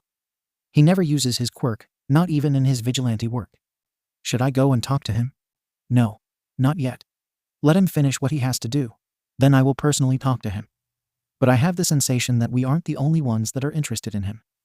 He then looked at the nearest rooftop and saw a muscular figure looking in the same direction where the boy went with a big smile in his face. Fame, money, and girls. Those were the reasons of why the pro-hero Wildvine became a hero. He now was chasing a dangerous villain. That way he can climb at the hero's ranking. I know you are here, villain. Show yourself so I can catch you. Before he could react, 4 knives cut him in the legs. He then fell in the floor bleeding. A figure grabbed one of the knives and licked it. At this moment he couldn't move. What did you do? The figure in question is an intimidating, muscular man who walks with a distinct hunch and has a flat, somewhat triangular face without a nose and an extraordinarily long tongue, tainted with numerous small papillae.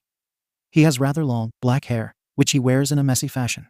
It would drape over his face if not for his headband and mask, and small red eyes with tiny irises. He sports a dark combat suit, plated with metal armor across his body to holster his weapons. The torso is sleeveless, so he instead wraps his arms in yellow bandages, all the way from just below his shoulders to his wrists.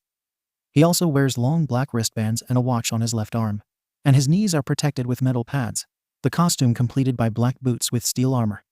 He always dons his signature blood-red scarf and matching headband, as well as the tattered cloth he wears around his face as a mask. Clean this society from fake heroes like you. After this, the figure stabbed him in the head, killing him instantly.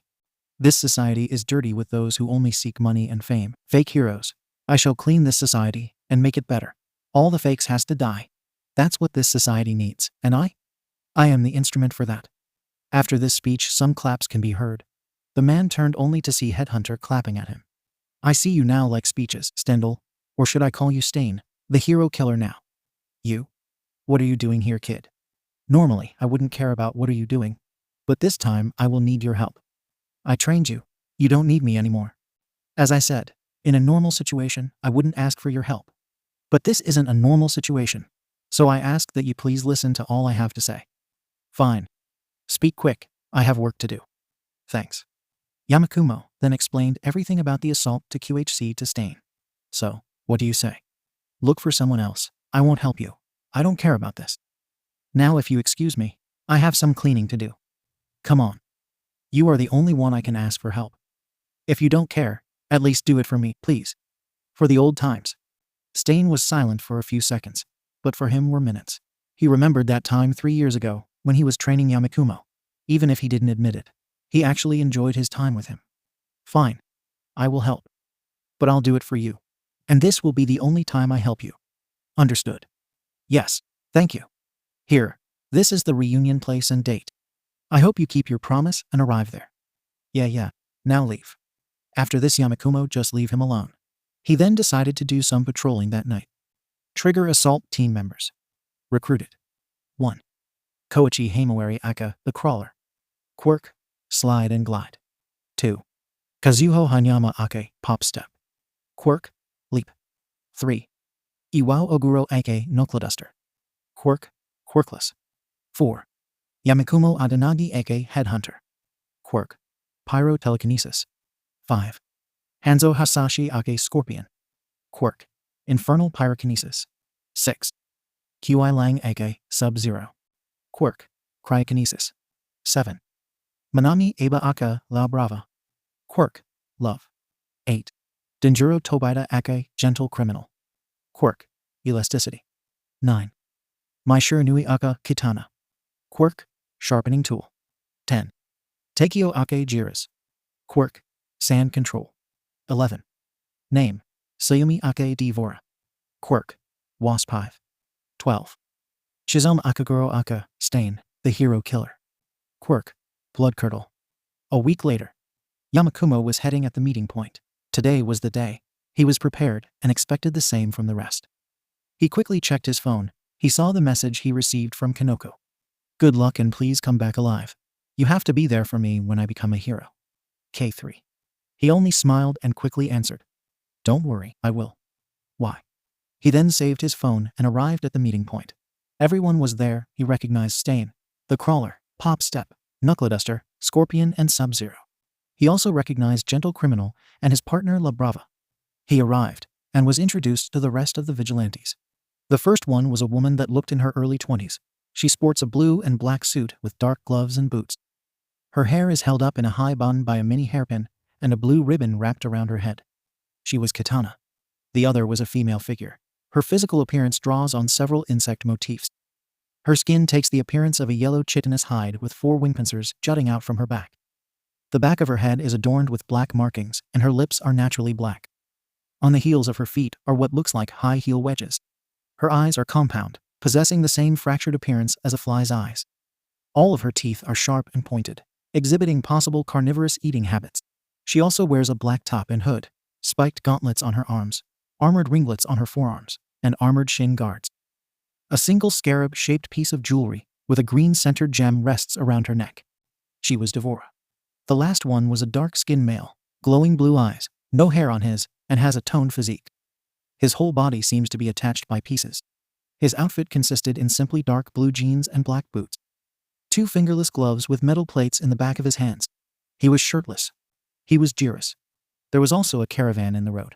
Now that we are all here, let's review the plan, said the Crawler. We are dividing into 4 groups. We are lucky this building is located outside of the city. No one will notice the attack. Now Team Infiltration will be Pop Step, Knuckleduster, and I. We will infiltrate the QHC building and search for the trigger production, and destroy it. We will also destroy the recipe. Knuckleduster and Pop Step nodded. Team Rearguard will be La Brava, Devora, and Jiras. You will stay in the caravan. La Brava will hack the security system from the building. She will also handle the information. She is the most important member. Devora and Jiras will stay and defend her in case they discover her location. Jiras and Devora nodded. La Brava was a little bit nervous. Don't worry, you'll do it very well, said Gentle to calm her. Yes, she said with confidence and with a slight blush. Next, Team D1 will be Scorpion, Sub-Zero, and Gentle. You will make a distraction attack from the left side of the building. This attack will distract the people inside and will give the Team Infiltration a free window. Gentle, Sub-Zero, and Scorpion nodded. Lastly, Team D2 will be Stain, Headhunter, and Katana. I'm not gonna lie, yours will be the most difficult. You will do a frontal distraction attack. This will make with this, they will take most of the attention. The problem is that you will be faced by most of the security robots. Wait, robots? Asked Katana. Yes. The company has used a part of their money to make their own security. They built robots, a lot. The problem is that these robots have a self-repair system that makes them harder to defeat. Team D1 and D2 will have to face them. Team Infiltration might also face them if we are discovered. And Team Rearguard will have to face them if they manage to track La Brava. That's why I'm leaving Devora and Jiras with her. Well shit, that was Katana's reaction at this information. Is everyone ready? Asked the Crawler. Everyone nodded. Good, let's go. Wait, screamed Pop Step. Everyone stared at her. We need a motivational speech from the leader. Everyone now stared at the Crawler. Okay. He cleared his throat. For a while we have done good deeds, without asking anything for exchange, no recognition for our actions, even hatred from some. But now is our night. We will demonstrate what we are capable of. We may not all know each other completely, but today we will trust each other. We will work as a team. Together as comrades, we will win. Today we will do the right thing, like every day. But this time we will not be vigilantes. We will not be criminals. Everyone had confident smiles. They were motivated to win. Stain, Devora, Jiras, Katana, Gentle, La Brava, Scorpion, Sub-Zero, Headhunter, Knuckleduster, Pop Step, and the Crawler. Tonight we are all heroes. After this speech, everyone got into position. The assault was about to begin. Trigger Assault Arc Part 3. The battle starts. We are located in a place somewhat far from the city, where the trigger production takes place. Each team went to their positions. Asterisk Team D1 is in position. Asterisk Team D1 consisting in Gentle, Sub-Zero, and Scorpion were in the left side of the building, behind the wall that separates them from the building. They were waiting for Team D2 to launch their attack, so they can put pressure elsewhere and let the infiltration team have a free way to the building. Asterisk Good. Team Infiltration is in position 2. Asterisk Team Infiltration, consisting in the Crawler, Pop Step and Knuckle Duster were in the back side of the building ready for the distraction attacks to commence so they can sneak in the building. Asterisk Team D2 is also ready. Asterisk Team D2 consisting in Headhunter, Katana and Stain were in the frontal side of the building. They will attack from the front and divert all the attention to them. Asterisk Good, La Brava. Intel please asterisk, said the crawler. Asterisk yes asterisk, said La Brava, part of rearguard team along with Jiras and Devora. She was in charge of managing communications and hacking the security system from the building. They were at a safe distance from the building, but close enough so she can hack into the system asterisk. I was able to hack into their systems. No suspicions from them. I disabled their comms so they can't call the police or reinforcements. I also disabled all the security cameras, except the ones pointing at Team D1 and D2. Asterisk. Asterisk wait. Why? Asterisk asked Scorpion. Asterisk easy. If I disable all the cameras they will suspect more. But if I leave yours enabled, they will concentrate only on you. That way they will avoid checking the rest of the cameras and Team Infiltration will have it easier. Asterisk answered La Brava. Asterisk I see. Sorry. Asterisk. Asterisk good work. It looks like everyone is ready. Team D2 begin your attack. Asterisk ordered the crawler. Asterisk understood asterisk. Well guys, this is it. I guess it's too late to quit, said Katana. Yes, it is. Let's go, said Headhunter. He then set his arm on fire and shoot a big fireball against the frontal gate, destroying it in the process. The three then proceed to prepare their weapons. Katana sharpened her fans. Headhunter drew his katana and ignited his left arm, and Stain drew his own katana and some knives. Charge, screamed Headhunter. With a battle cry, the trio charged into the front yard. They passed through the door debris and smoke and saw a total of 10 robots. The robots were human-shaped. Their full body was white and had blue eyes. Their structure was thin, and some mechanical parts could be seen through their arms and legs. The robots' appearance are like the robots from the robot film. The robots turned at their direction. Their eyes turned red and charged against the trio. Katana stopped in her tracks and threw her fans against the robots. Meanwhile, Stain and Headhunter keep charging at the robots. When the fans reached the robots, the fans cut in half 4 of them. With her quirk, Katana controlled her fans and procs to cut into pieces those 4 robots. Then the fans returned at her hand while she was making a pose. I'll leave the pose at your imagination. Just think of one of Katana's poses from the MK games. Katana. Quirk, sharpening tool. She can add sharpness to any non-living object within a limited size. She can also control those objects mentally. She usually uses it in her fans, since those are her primary weapon. Headhunter and Stain arrived and destroyed the other 6, 3 each, inside the building. The alarm started to make noise. Someone has entered without permission. Sir, the alarm is on. We detected some movement in the front yard, the security chief said to his boss. Someone dares to enter in my building. Fine, pass me the cameras. The chief then played the security video in real time on the boss's screen. I see, 3 guys trying to enter my building. They must be here for the trigger. Sir. I recognize one of them. It's the hero killer, Stain. So? It is a villain attack. I don't recognize any other. Must be low-tier villains then. Send more robots to them. I won't let them take the trigger. Activate lethal force in the robots. Nobody has to know what happens here. Yes, sir. The chief started activating more robots and send them to the front yard. Front yard. Team D2. That was easy. It looks like the robots doesn't have a high resistance, said Headhunter. Watch out. At the building entrance. More robots. Warned Katana. Headhunter and Stain turned at the building, and they saw a total of 20 more robots marching against them. But before the trio could charge, they heard some sound behind them. They turned at the sound direction and saw the 10 robots that they destroyed completely unharmed and ready to charge at them.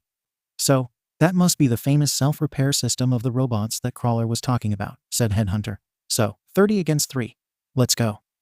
The trio started fighting against the robots. Security room. Security guards. Something is off. Why only 3? Either they are reckless or overconfident. But considering that Stain is with them, I don't think they are.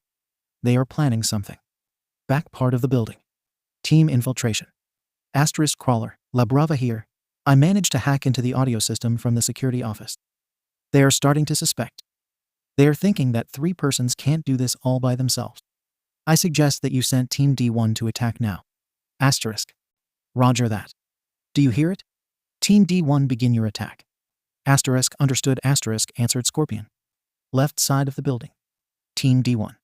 You heard the boss. Let's go. Gentle, Prepare the ground, ordered Scorpion. On my way, said Gentle. He then used his quirk on the ground. This way the trio jumped across the wall and entered in the left yard of the building.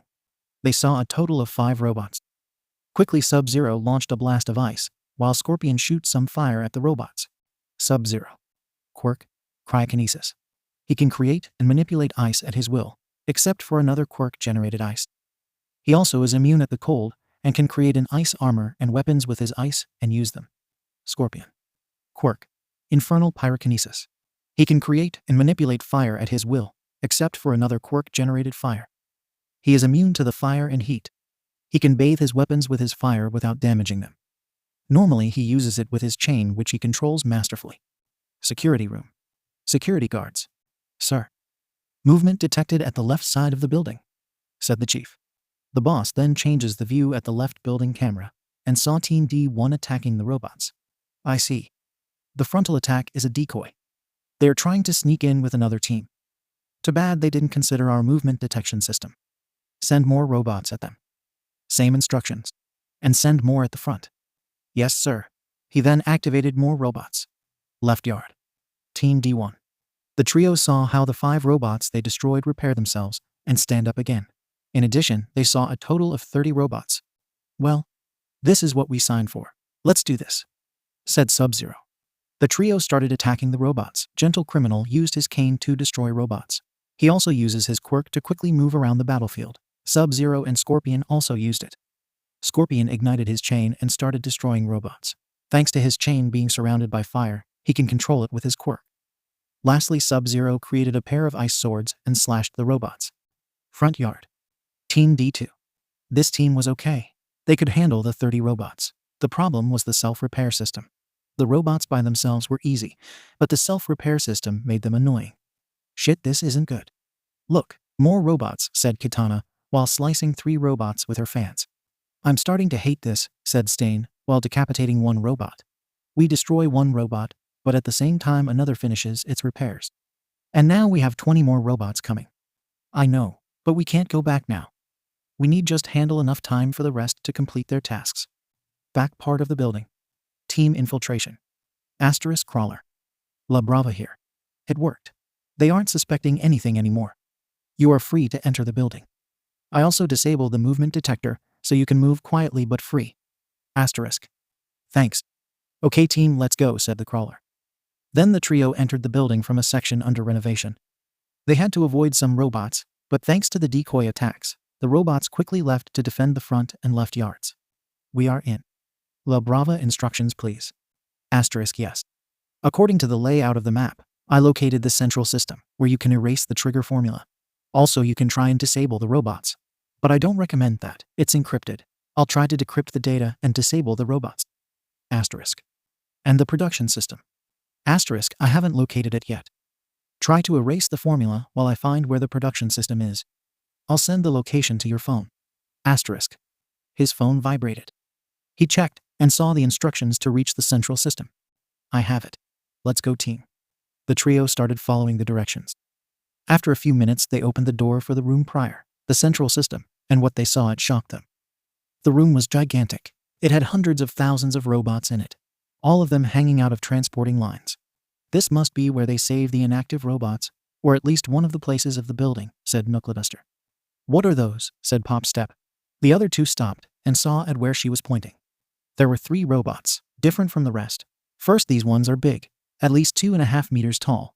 The robots looked like human skeletons made of metal and looked resistant and think of the T-800 from Terminator, just without the Schwarzenegger skin. With some luck, we won't be facing these ones, said Pop Step. Front yard. Team D2. The team, after some hard fighting, looked like they were winning. It looks like they are getting slow in their repairs. Also, some of the robots aren't standing up again, said Kitana. Maybe they have a limit on their repairing, said Headhunter. He then turned his communicator on. The robots had limited reparations. Just keep destroying them, and they will eventually stop repairing themselves. Asterisk yes, we noticed that too. But thanks for the info. We are almost done. When we finish, let's back up Team Infiltration. Asterisk answered Gentle Criminal. Good plan. See you inside. Headhunter out. After he finished informing, a knife passed close to his face, only to destroy one robot that was going to attack him from behind. Hey, don't let your guard down. Remember your training. Scolded Stain while throwing, without looking, a knife at his back where a robot was about to attack him. Security room. Security guard. The boss was mad. How are those guys managing to destroy all his robots? They are supposed to be invincible. Sir. The left attackers are about to finish all the robots. Should I send more at the area? Asked the chief. No, send one of the prototypes, said the boss. But sir, they aren't ready yet. Forget the paintwork. Send one to the left yard. Yes, sir. Activating robot prototype no. 1. System center room. Team infiltration. Done. The formula is erased. La Brava, have you located the production center? Asterisk static asterisk. Hello? Is everything all right? Maybe it's because we're deep inside the building. Let's get out there and try again. Suggested Knuckleduster. Yes, let's do that. They exited the room, and while passing the robot room, one of the big robots landed on its knees, superhero landing. Its eyes turned red and turned at them. Intruders detected. F asterisk CK. Well shit. We are so dead. Security room. Security guard. Sir. The prototype detected some intruders. I'll send you the images from the prototype. On the boo's screen appeared what the prototype was seeing. They could see Knuckleduster, Pop Step, and the crawler with scared faces. Intruders. The attacks. Both were decoys. They must be searching for the formula. Chief, make the prototype kill the intruders. Sir. The cameras. Besides the frontal and left ones, the rest aren't working. A hacker. Chief, start tracking the signal that is blocking our systems. Already did, sir. The signal comes from a near place. From a caravan, to be more exact. Send other prototype and some robots there. Send also the third prototype at the left yard. Understood. But what about the front yard? They are about to finish all the robots. After a few seconds of silence, the boss sighed, send those too. Are you sure? I'm afraid that we don't have any other choice. Do it. Roger that, sir. Sending the prototypes. Safe zone. Team rearguard. Oh no, Jiras, Devora, prepare yourselves. They found us. Jiras and Devora stopped the game of poker that they were playing. How much we have? Asked Jiras. Minutes. Roger that. Let's go, Devora. Finally, my hive is eager for some action. La Brava here. Crawler, do you hear me? Asterisk barely. What's happening? A big robot is chasing us, and the other two were activated, and they just left the place. Do you have the location of the production center? Asterisk. No, I can't find it. But we have problems. They found us. I'll keep trying, but you have to search for the production center too. Asterisk understood. Crawler out. Asterisk. Jiras, Devora, how's the situation? They are here. Don't worry, we'll protect you, said Devora. In front of the duo were about 30 robots and the prototype. Devora, take care of the little ones. I'll try to stop the big one. Okay? Jiras turned his fist into a sand mace and hit the prototype, but to his surprise it didn't do much. The prototype hit him and throw at the ground. Jiras. Quirk. Sand control. He can control any type of sand. He can also turn his body into sand and control it. Devora start flying and opened her stomach, from which a horde of wasps charged at the robots, destroying them from the insides. She also destroyed other robots with some kicks and punches. Devora. Quirk. Wasp hive. Her body is essentially a wasp hive. She can control telepathically all the wasps that live inside her. Her quirk also makes her genderless since she is a hive. But she identifies herself as a female. She also can fly since she has wasp wing in her back. Jiras was holding himself against the prototype while his hits aren't doing much. Thanks to his quirk, he can turn his body into sand and avoid getting hurt. He created a wall of sand and slammed the prototype against it. Then he punched its face. But it didn't do much besides cracking a little the robot's right eye. This is going to be hard. Left yard. Team D1. Team D1 finished the robots they were facing. They were about to enter the building. That was easy. Let's go. You heard what La Brava said. Team infiltration needs help, said Sub-Zero. Before they could enter, a prototype robot landed in front of them. Enemies detected. Terminate. Oh great, said Scorpion. The robot threw a punch at them, which they avoided. But when the punch hit the ground, it made a slight big hole in the floor. The robot quickly attacked Sub-Zero, but before he could land a hit on him, Gentle managed to use his quirk in the air between Sub-Zero and the robot and created a barrier. The punch was so hard that broke that barrier. He is strong. Really strong. No one has broken my barriers before, said Gentle with a shocked expression in his face. Snap out. Sub-Zero, let's go, screamed Scorpion. Both friends did a combined attack of fire and ice, shooting some blast at the prototype. But it didn't stop it. We are so F***, up, said Gentle with some sarcasm. Inside the building. Team infiltration. The trio was hiding from the prototype. Said robot was strong. It was able to resist Knuckleduster punches and pop-step kicks. The only thing that handles some damages are Crawler's energy blasts. The Crawler. Quirk. Slide and glide. His quirk allows him to slide over plane surfaces by emitting a repelling force from his hands and feet, allowing him to glide just from said surfaces. He can move in any direction, including backwards. He also can produce repulsions through his palms, shoot energy blasts, and create personal force fields. Pop step. Quirk. Leap. Her quirk allows her to leap very high. She requires a solid surface to jump from, and the strength of her quirk is decreased if she leaps from a non-solid surface, such as muddy ground. Her quirk can cushion her landing after she leaps, but it won't cushion a normal fall. What do we do now? This thing is unstoppable. Half screamed, half whispered Pop Step. I don't know. We must find the production system. We lost communication with La Brava, so we can't wait for her to find the location, answered the Crawler. Maybe we can try and search it in the central system. I'll distract that thing. You two go and search for it, said Knuckleduster. What? Are you sure? That thing is really strong, asked a worried Pop Step. There's no other choice, said Knuckleduster. Hey, Conface, are you looking for me? Screamed at the prototype. The prototype turned at him and then charged a punch. Knuckleduster managed to stop the punch with both of his hands. He then tackled the prototype to another room. Go, find the objective. Complete the mission. Go, said Knuckleduster while resisting the hits from the prototype. Come on, we have to go, said the Crawler. He then grabbed Pop Step hand and dragged her in direction to the system center. Not so safe zone. Team rearguard. Jiras and the prototype were fighting and punching each other. Jiras was getting tired because he was overusing his quirk. He managed to land some solid hits at the robot, but that wasn't enough. The robot keeps resisting the attacks. The robot grabbed Jiras in the neck and slammed him into the ground, and before he could punch him in the face, Devora clung to the robot's neck from behind and started to hit the robot's head. The robot didn't flinch. Then he grabbed her and threw her away. Devora crashed in the side of the caravan. Jiras turned on his communicator and asked for help. This is Jiras. We need help. Is someone there? Front yard. Team D2. The Team D2 finished destroying all the robots that they were facing, and they just suffer some bruises and minor injuries. We are done. Now let's help the rest. Asterisk. This is Jiras. We need help. Is someone there? Asterisk.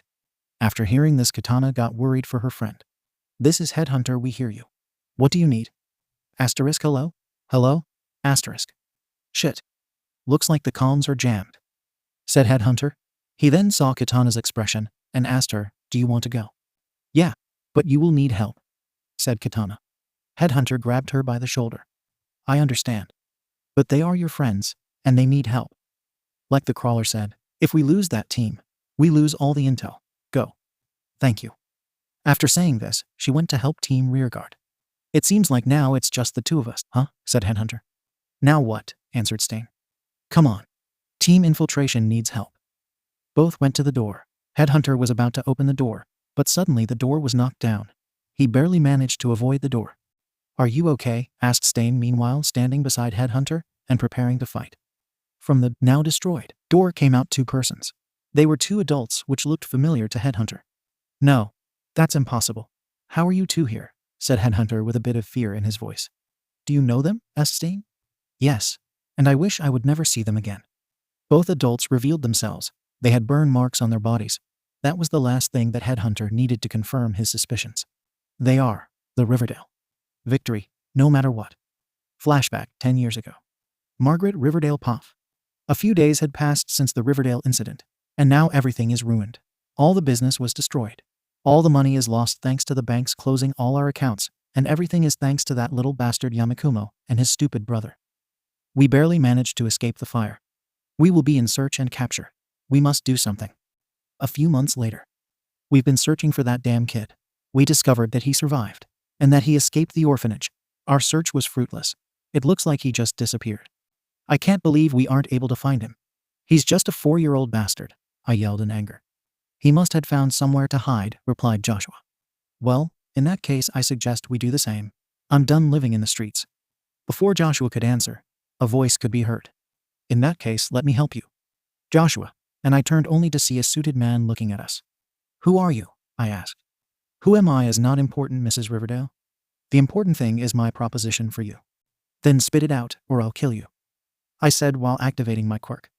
I'm a representative from the QHC Center, or Quirk Helping and Consulting Center.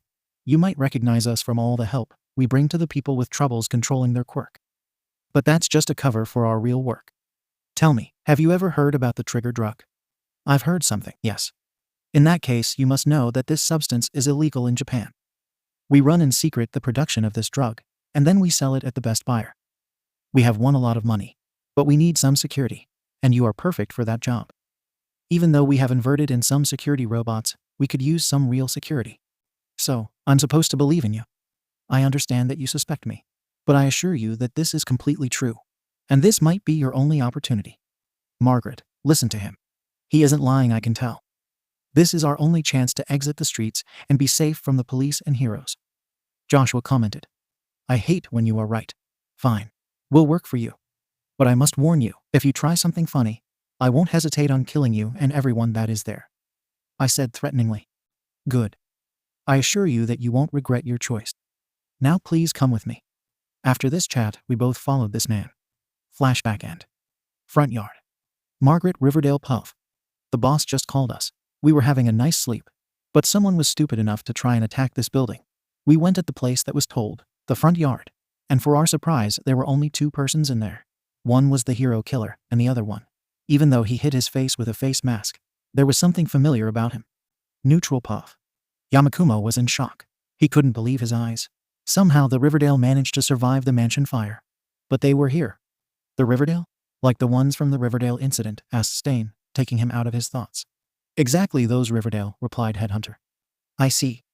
You don't have to face them if you don't feel able. I can entertain them, said Stain. He didn't want any weaklings to protect. That won't be necessary. I'm not scared of them anymore. I can fight. Good. Let's go. You take care of the guy. I'll take care of the woman.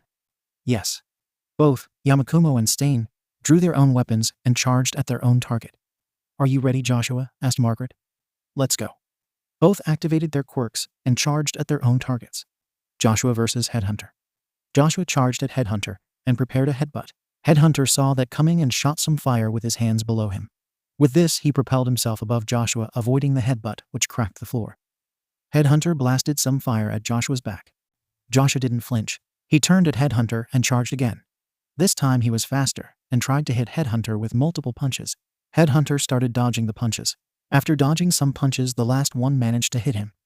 Headhunter recoiled slightly after receiving the blow, but remained standing and started shooting more fireballs at Joshua, which were destroyed by Joshua's punches. Margaret versus Stain. Margaret drew her razor claws and attacked Stain, trying to cut him. Stain himself started counterattacking with his own, both clashing their weapons. Margaret hits were fast, even for Stain. He was having troubles blocking Margaret's attacks. Margaret prepared another attack, but with a simple rollout Stain avoided it, and he was now staring at her back.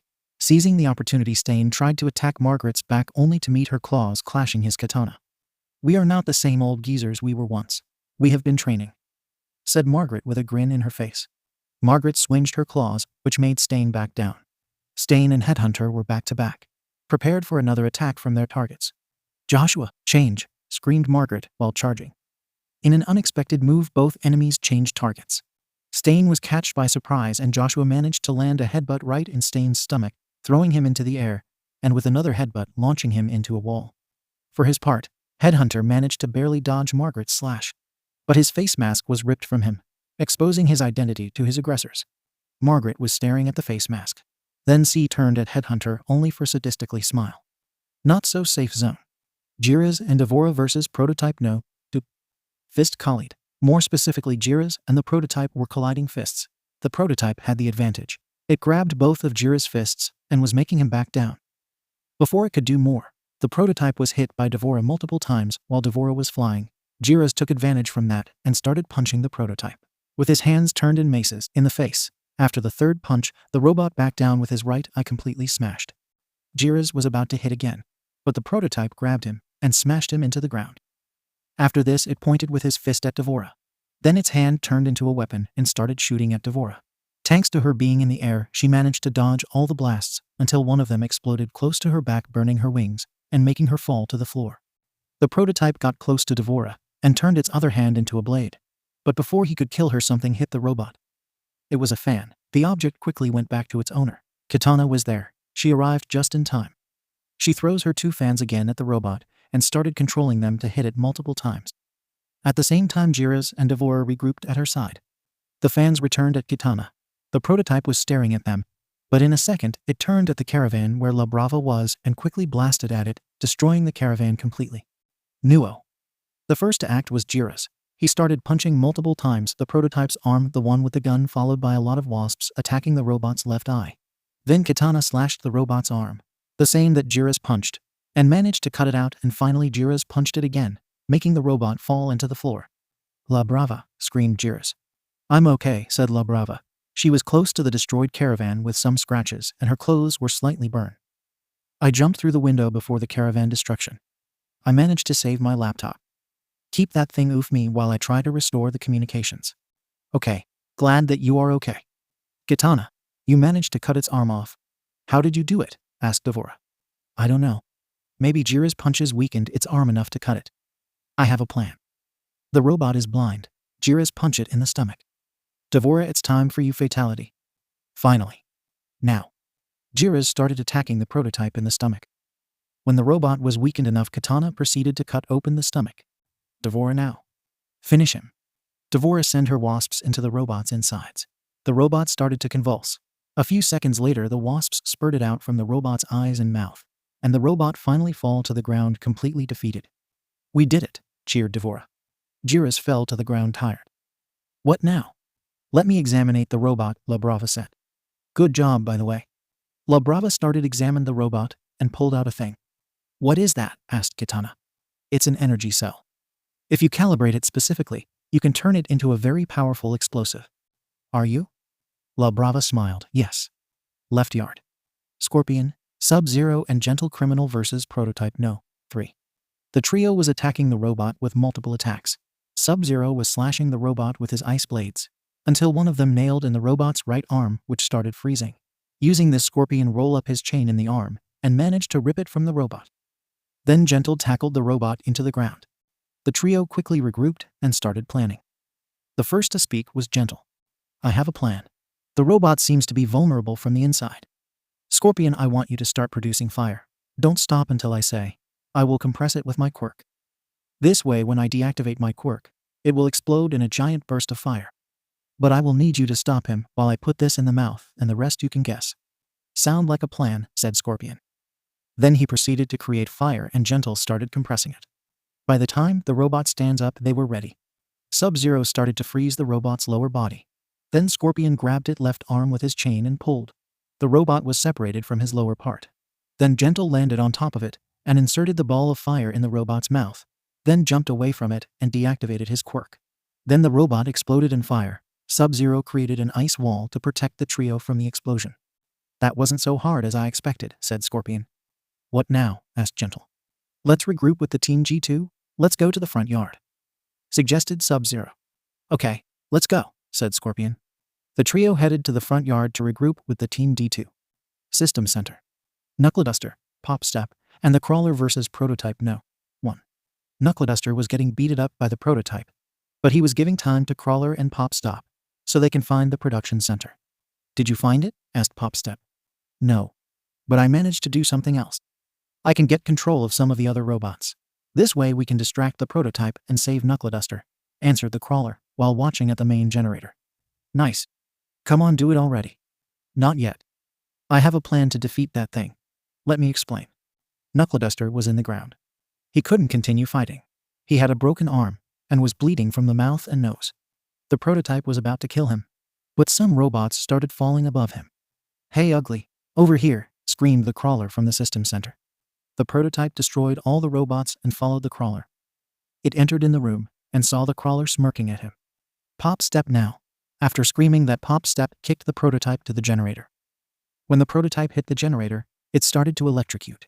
After a few seconds, the electricity went off, and the crawler blasted some energy at the prototype, and thanks to the electrocution, the prototype was destroyed. "It's over," said the crawler, tired. "What do we do now?" asked Popstep. "Let's get Knuckleduster somewhere safe. Then we can search for the production center." Then both grabbed Knuckleduster and started heading outside. Front yard. Headhunter and Stain versus Margaret and Joshua. Margaret was staring at the face mask. Then C turned at Headhunter only for sadistically smile. "Well, look who it is. If isn't little Yamikumo. Time to take revenge." "Revenge? What did I do to you?" "Thanks to you and your bastard brother, our business was destroyed. If only that stupid of Zachary didn't put his nose where he wasn't supposed to." Headhunter was furious. That monster dared to insult his brother. "Don't you dare to say his name. You don't have the right to say that name," screamed Furious. "Or what? What are you going to do?" taunted Margaret. Headhunter released a battle cry and charged at Margaret with his katana. He was trying to kill her. Little did he know that was Margaret's intention. Joshua appeared and blocked the slash with his horn, and the katana broke into pieces. Headhunter was shocked by this. The katana he had grown affection of was destroyed. Margaret seized the opportunity and quickly slashed Headhunter in the back with her claws. Finally, Joshua headbutted Headhunter, throwing him several meters. Margaret and Joshua got close to him. He was bleeding from his back, and before they could strike the final blow, Stain appeared from behind with a metal rod and slammed Joshua, with that managing to apart him from Headhunter. Then he kicked Margaret in the face. The kick was strong enough to send her flying away from Headhunter. Headhunter manages to stand up, but was hit in the face by Stain. "What did I told you about letting your feelings control you in the battle?" scolded Stain. "Sorry. They used my brother's death, and I got reckless. It won't happen again," said Headhunter, standing up again. "We can't continue like this. We have to be creative, otherwise they will kill us. I have something that I have been practicing. I guess is the best time to try it in a real battle. I'll take care of Joshua, and this time they won't catch us off guard," said Headhunter with a confident smile in his face. Stain smiled back. "This is more like it." Margaret and Joshua charged again, but this time Stain decided to go full strength and Headhunter was more carefully. Stain was easily surpassing Margaret's attempts to hurt him, while she was getting madder and madder. Joshua was trying to hit Headhunter, but he was managing to dodge all the attacks. He was getting mad, so he decided to back down and throw a big boulder at Headhunter. He barely dodges it. Then Joshua did it again. He threw a big boulder at Headhunter again. This time he wasn't going to avoid it. "Hey kid, catch this," said Stain, and throw something to Headhunter. Headhunter catched the object that Stain throwed at him. It was a katana. He drew it and quickly slashed the boulder. Surprisingly, the boulder was divided in half. Joshua quickly charged at Headhunter and tried to headbutt him. But Headhunter shot some fire with his hands below him. With this, he propelled himself above Joshua, avoiding the headbutt. Joshua turned at his back, thinking that Headhunter was going to land at his back. But there was no one. "Up here, you idiot." Joshua looked above him and saw Headhunter in the air. He was staying in the air with his telekinesis, in addition to having fire in various parts of his body to propel himself into the air and fly. Joshua was shocked, and Headhunter used this to punch him in the face. Thanks to propel himself, the punch was strong enough to send Joshua flying. Stain also managed to send Margaret flying. "So, you can fly now?" "Yes. Initially, I tried to fly using only my telekinesis, but it was too much for my body to handle. So I used my telekinesis only to suspend myself in the air, then use my fire to propel myself and move in the air. Like a jetpack." "Nice. By the way, what is this katana made of?" "It's made of a rare metal. If you swing this katana with enough strength, you will be able to cut through anything, but at the same time, if you control your strength, you will be able to only hurt others." "Cool." At this moment, the Riverdale were back, both with pissed expressions. "Enough. Joshua, it's time to use it." After saying this, both pulled out a syringe each. "I've been wanting to try this." After this, both injected the substance in their bodies and unleashed a painful scream. "Is that the trigger?" asked Stain. "It looks like. Look, their bodies are changing." Joshua's body started to grow bigger. His minotaur form was getting more muscular, and his horns grew as well. Margaret was growing as well, but only taller. Her body was getting thinner to the point where her bones could be seen through her skin. Her claws got larger and sharper. Both unleashed a brutal scream and charged at Headhunter and Stain. Margaret slashed Stain, but he barely avoided the slash. Joshua tried headbutting Headhunter, but he dodges it by flying with his quirk, and Joshua managed to only hit the floor. But this time the impact was so strong that the floor broke and Joshua and Margaret fell inside the hole and fell on a catwalk. Headhunter and Stain were surprised with what they say below ground. "Is that?" asked Stain. The production center. This is why La Brava couldn't find it. It was underground. And probably wasn't in any map, said Headhunter. Anyway, we have to defeat them. Then we can destroy it, said Stain. Both decided to land on the same catwalk where the Riverdale were. Margaret charged at them, but before she could slash them, a chain engulfed in flames trapped her arm. It looks like you need help. It was Team D1. Scorpion trapped Margaret. You handle the big guy while we take care of her, said Scorpion. Look like a plan. Thanks, and it's better to kill them. They are suffering from the trigger effects. No problem. Now, for you, lady. Get over here, screamed while pulling Margaret up. Team D1 versus triggered Margaret. Margaret was still trapped in, but she charged at Scorpion anyways. Luckily, a barrier stopped her and made her back away. It was gentle. He then trapped her inside more barriers surrounding her. Scorpion retrieved his chain. Then Sub-Zero started freezing inside the barriers, managing to freeze Margaret. Finally, Gentle deactivated his quirk and Scorpion attacked with his chain, breaking the ice, and Margaret into pieces. Scorpion, Sub-Zero, and Gentle win. Fatality, said Scorpion. Stain and Headhunter versus triggered Joshua. Joshua charged at Headhunter. He used his telekinesis to stop him, and with the katana cut Joshua's horns. With this, Stain took advantage of the situation and stabbed Joshua in the shoulder with another sword. Joshua backed away and screamed in pain. With this, Headhunter unleashed a continuous fire blast, like a flamethrower, directly to Joshua, making him back away more until finding the edge of the catwalk. Joshua lost his equilibrium and fell down from the catwalk several meters to his death. I'll see you in hell, said Stain. And I hope not seeing you ever again, said Headhunter jokingly. Headhunter and Stain exited the hole only to find Team D1. So, I guess we are done fighting. Just destroy this, and we are done, said Scorpion. Yes, we are. The five turned to see Crawler and Pop Step carrying an unconscious Knuckleduster and putting HM in the ground. Then the Crawler got closer to the rest. So, this is where the production center was. Underground. Yes, now, how do we destroy it? Asked Sub-Zero. Everyone turned at the Crawler, only to see him with a poker face. You didn't think about it, right? Asked Headhunter with a blank face. He didn't, but I have the solution. Everyone turned to see Team Rearguard plus Katana arriving to the place. Here, take this, said La Brava while throwing at Headhunter one of the energy cells from the prototype they fought. What is this? It's an energy cell, but I calibrated it to become a powerful explosive.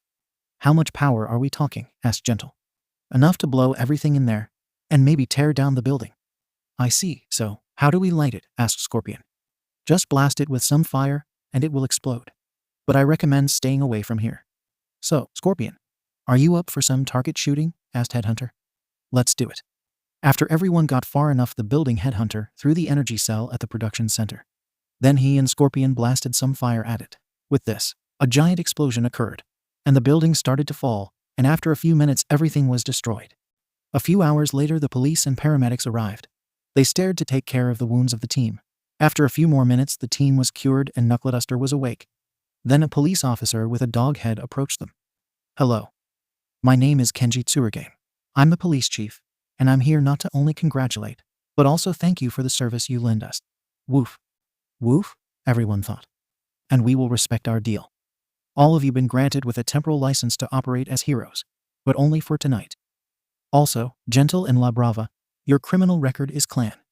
Thank you, officer, said La Brava. And for you, Stain. We obviously can clean all your record, so we will only clean the low crimes you committed. And we will give you a week of grace so you can rest. Whatever, said Stain. Once again, thank you. You can leave now, said Kenji, and then he leaves. Well, I'm out. Don't you ever try to recruit me again, or I'll kill you, said Stain while leaving. Wait, said Headhunter. Stain turned to see him. Here you go. Thanks for lending it, said Headhunter while handing Stain his katana back. Stain stared at the katana for a second only to turn away and start walking. Keep it. I have more of those, and you will need a new one. After this, he disappeared. I guess this is the goodbye. Come on, La Brava. Let's get out of here, said Gentle. He and La Brava waved for goodbyes and leave. I guess we have to go too, said Scorpion. All the MK characters group waved and started leaving, except for Katana.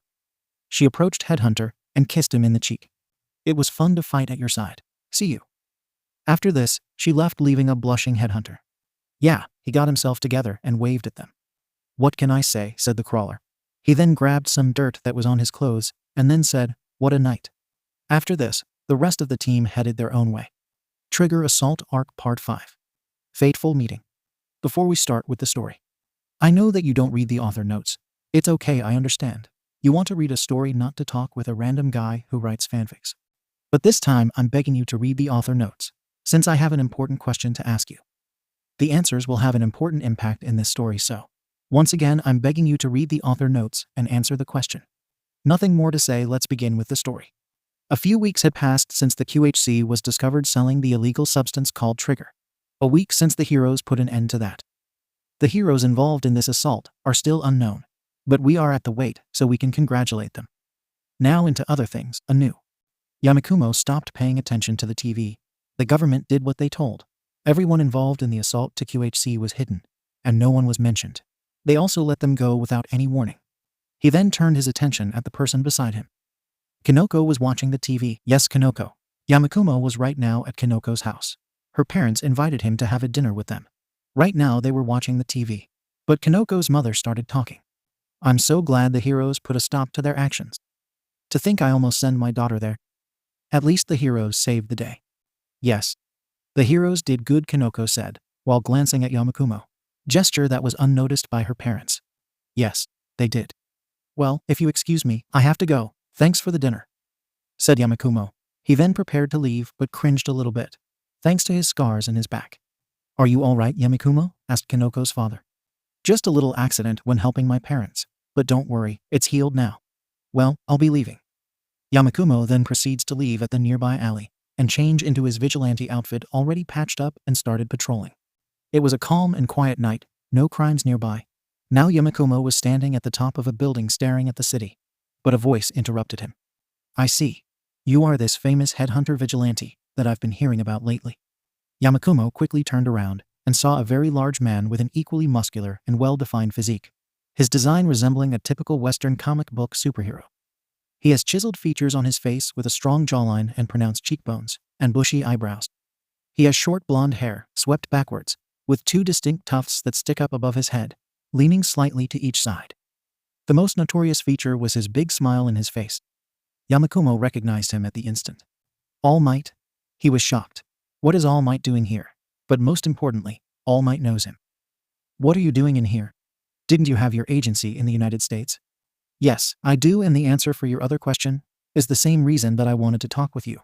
But please, let's go somewhere else. Somewhere more private, and don't worry, I won't do anything to you. After this, All Might landed in a nearby alley. All Might wants to talk with me. Okay, Yamikumo breath. After calming down, he followed All Might into the alley. Okay, here we are, All Might, sir. What do you want to talk with me? Please, young one. Just All Might is fine. And for what I want to talk with you, I wanted to ask you. What do you know about my quirk? Well, a lot of people call it just superpower since your quirk is a mystery. But wait, if you are asking me this, it must have some kind of secret, am I right? He is smart, and based in the information Tsukachi gave me, he is the perfect choice. All Might was surprised by the intelligence this kid has. Yes, you are right. But before I can tell you, I need you to not tell this to anyone.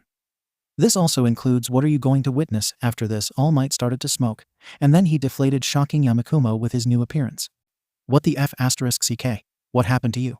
Are you an imposter? Or this has to do with the secret of your quirk? Asked Yamikumo, calmed. Thanks to him being a pragmatic guy, he expected All Might to answer to all his questions. I can assure you that I am All Might. Now, for my appearance. While it helps me to transform, my quirk is something else. My actual appearance is thanks to a fight against a very dangerous criminal 4 years ago. You don't have to worry about him. I was severely injured. I lost half of my respiratory organs and all of my stomach, and thanks to that my hero activity is reduced to 3 hours per day, All Might said. He then showed Yamikumo his nasty scar. Shit, that must have hurt. At least that villain was stopped. Wait, 4 years ago. Are you talking about Toxic Chainsaw? No. I asked for the fight to not be public, and with that my actual appearance is also a secret. Okay. That explains your appearance, but what about your quirk? My quirk is called One for All, and I not natural for me. It was handed to me like a torch by my master, and she as well obtained the One for All from another person. That is how One for All works. So, your quirk not only gives you an impressive speed, strength, and power, it also can be passed from a person to another. Yes, you got it all. Now, the reason I'm telling you this is because I want you to become my successor. Yamikumo was shocked. All Might wanted him to be his successor. This was a lot to think. But he needed to ask. Why? Why me? I've been watching you for a while. I also know you participate in the QHC assault. And before you ask, I have a police friend that shared the information of this with me. You have the spirit of a real hero. Even if you are a vigilante, you are the word hero in person. I don't have too much time left, that's why I ask you. Yamikumo Adanagi, do you want to become my successor? I don't know. Even if I accept, I'm a vigilante, I can't go to a hero school, and with that I can't become a hero. That won't be a problem. You see, I'm going to teach at UA. I can recommend you there, and with my recommendation you have a guaranteed place at UA. Yamikumo remained silent. Is this the right choice? Should he accept? He got a feeling he just hoped he was doing the right thing. I'm honored, but I have to reject your proposition. I have a feeling that I'm not the one that should have the one for all. Are you sure? This is a once-in-a-life opportunity for you. Tell you what, I have a proposition for you. We have 12 months until US entrance exam. If you can't find someone more worthy than me a month before the exam, I will accept your proposition. I see. You have the physical condition to resist the transfer. Fine, I accept your proposition. But I have to ask you to please don't tell this to anyone. My lips are sealed. You don't have to worry. After this conversation, All Might told him his real name Toshinori Yagi, give him his phone in case he changed his mind, and then turn in his muscular form and leave. Yamikumo decided to go back home. He has had enough emotions for today, and maybe for a year. 7 months later. 7 months had passed since his conversation with All Might, and he haven't heard anything from him since. Maybe he found someone worthy, or maybe he's waiting for the time limit, so he can give the one for all to him. A 15-year-old Yamikumo was now heading home in the train. He spent the day with Koko, training and hanging out with. The train arrived at the station near his home, and he started heading home, but midway he noticed a small man with mouse-like features following him. He started to accelerate his steps, but the animal guy did the same. He then decided to enter an alley and hide his presence. The guy entered the alley and Yamikumo appeared beside him, katana in hand pointing at the man's neck. Who are you? And why follow me? You have some nice skills, Yamikumo Adanagi. What? How did you know me? I've been observing you for a while now. Yeah, you are not the first person to tell me this. I'm aware of your encounter with All Might. But you don't have to worry, I know all about him and his secrets. Okay, go to the point. Yamikumo said, putting his katana closer to the guy's neck. My name is Nezu, and I am the principal of the UA. What about you save your weapon, and we have a nice talk? After hearing this, Yamikumo saved his katana and walked in front of the man. What do you want? As I said, I've been watching you for 2 years now. I know your involvement in the QHC assault. But to keep it short, I want you at UA, said Nezu, shocking Yamikumo in the process. Am I hearing right? Or did you just say that you wanted me at UA? You heard right, Yamikumo-kun, I want you at UA. But why? I am a vigilante, I do illegal stuff, I can't be a hero. Yes, you are, but please can you repeat the law about the vigilantes? Okay, I don't see where we are going, but okay. You are accused from vigilantism by using your quirk for heroics without a license. Again, please. You are accused from vigilantism by using your quirk for heroics without a license. Wait, using a quirk without a license, and I haven't used my quirk in my vigilante work beside the QHC. But I had a special permission from the government. So, that means that you hadn't broke any laws by being a vigilante, interrupted Nezu. That means that you are clear to enter to the UA. But I never went to any school. I don't have any academic record to follow. True, but remember who I am. With a simple special permission from my part, you can enter in my school if you pass the entrance exam, of course. Now, tell me, do you want to assist at the UA and become a hero? Yamikumo couldn't believe it. He was offered another opportunity to accomplish his and his brother's dream. For a second, he could see his brother smiling at him from the distance. This was enough to convince him. Yamikumo smiled widely and said, yes, I would love to attend to UA and become a hero. It is settled then. I'll be waiting for you, said Nezu. Then he started to leave. Wait, can I make a request? Sure. What is it? Asked Nezu. I know that the entrance exam is divided in theoretical and practical. Can I bring my katana for the practical? And if I pass, can I use it in my hero costume? If you don't attack any other examinee, sure. I'll give you a special permission to bring a weapon inside the school. Thank you. After this exchange, Yamikumo headed home with a big smile and some tears in his face. Brother, I made it. I will become a hero. For both of us. Trigger assault arc end. Entrance exam. 4 months had passed, and tomorrow was the entrance exam from the UA, and Yamikumo was helping Koko with her training. Both were having a friendly spar. Kanoko charged at Yamikumo and started throwing punches and kicks. Yamikumo dodged all her attacks easily. Even so, she managed to surprise him and punch him in the face. Upon receiving the blow, Yamikumo smirked and proceeded to counterattack with his own attacks. Of course, he was holding back a bit. Even so, Kanoko managed to push him enough. An hour later, Yamikumo decided to end the training. That's enough for today.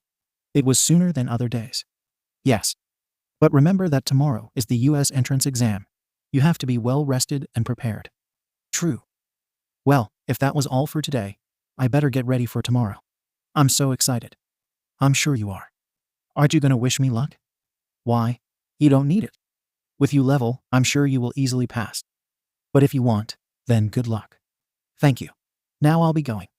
After this, she got close to Yamikumo and stared at him for a few seconds. She gave him a quick peck on the cheek. That's for all the help. Well, goodbye, she said before running away with a giant blush in her face. Yamikumo just stared at where Kanoko was. Then a sly smile appeared in his face. I'm so lucky. Well, I have to go as well. I also have to prepare for the exam. I feel a little bad for not telling her that I will take the exam as well. But I want to surprise her for when we both pass the exam. He then leave as well. A day later. US front gate. Yamikumo arrived at US front gate. He was prepared and was completely confident about his opportunities, even with a written part. He loves to learn new stuff, and in his free time, he always read different books about different topics. He looked around and saw all the applicants. Some of them looked like they were here only to have fun. Others seemed like they were taking this seriously. But then something caught his attention. It was a girl. She was standing there not moving. She looked nervous. Then Yamikumo decided to give her a little help. When he reached her, he then noticed her looks. The girl in question had messy green hair. Her face was quite plain. Her eyes are large and somewhat circular. Their iris is the same green color as her hair, and has a set of 4 symmetrical freckles in diamond formations, one on each cheek, she kind of reminded to himself. She was dressed in a school uniform. Izumi Midoriya was staring at the US front gate. She was really nervous, but at the same time excited. If someone told her a few years ago that she was going to attend at UA, she would not have believed it. Since she was diagnosed quirkless, her life was turned into a hell. She wanted to become a hero, but no one believed in her, and she was started to get bullied at the school. But that changed 10 months ago, when she met All Might, and he chose her to become his successor. For 10 months, she trained to become a good vessel for the One for All. She trained so hard, and finally All Might passed One for All into her a few hours ago, so she didn't have time to try it. I can't believe I'm here at UA, where some of the top hero graduated. Best Genist, the 8 times Beast Genist Award winner.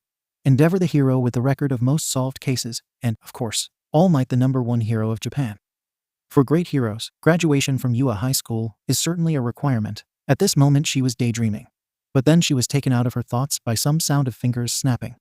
When she returned at the real world, she saw a guy snapping his fingers at her. The guy in question was taller than her, had dark green hair, and his left eye was the same color of his hair. He had a mature and serious face. But then she saw his right eye. It was blood red, and the most striking feature were his scars. He had 3 on his right eye and 1 in his right cheek. He was dressed in some black and dark green casual clothes. Even so, in her mind, the guy was extremely handsome. She blushed furiously. "Are you okay?" asked the guy. Aye, she tried to say something, but she was very nervous. This was the first time a guy talked to her without bullying her. "Look, I understand that you are nervous. Everyone is. But you better enter.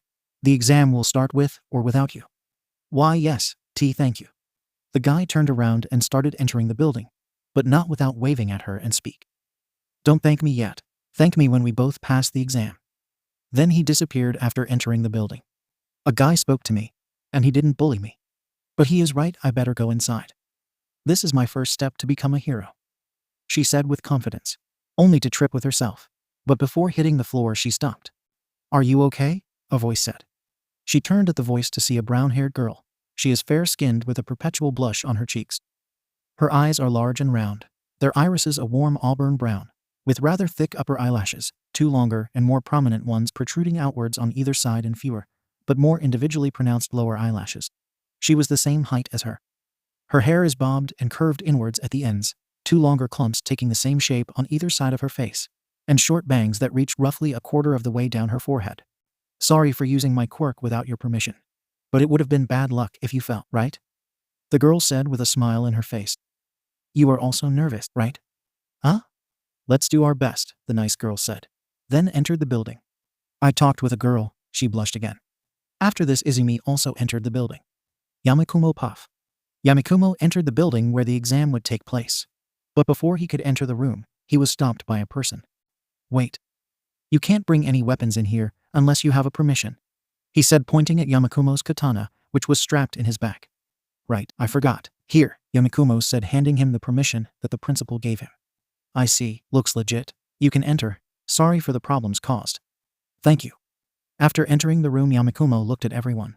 There was a lot of people. He decided to sit in the farthest seat possible. This way it won't attract attention. He also saw Kanoko at the distance, but he decided to leave her to concentrate. A few minutes later, all the seats were taken. He also saw that the green-haired girl from the entrance was there. The written test was easy for him. Despite never having gone to a school, Yamikumo was very intelligent thanks to the different books he had. The time limit for the written test was over. Then a person entered the room and seated at the front of everyone. Welcome to my live performance of today. The guy screamed. The guy in question was a blonde man, which Yamikumo recognized. It's Present Mike. I guess a hero school will have heroes as teachers. Everybody, say hey. Nobody said anything.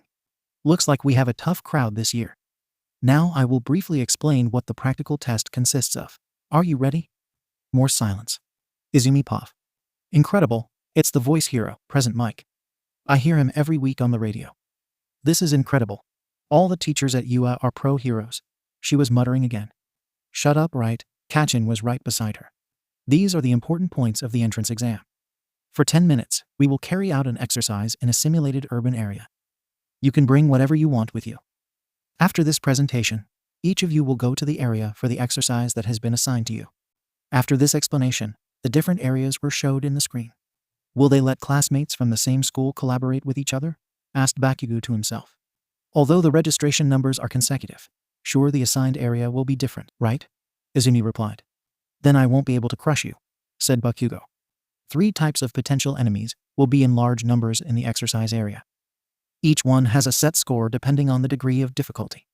The 3 kinds of enemies were shown in the screen, 1, 2, and 3 points.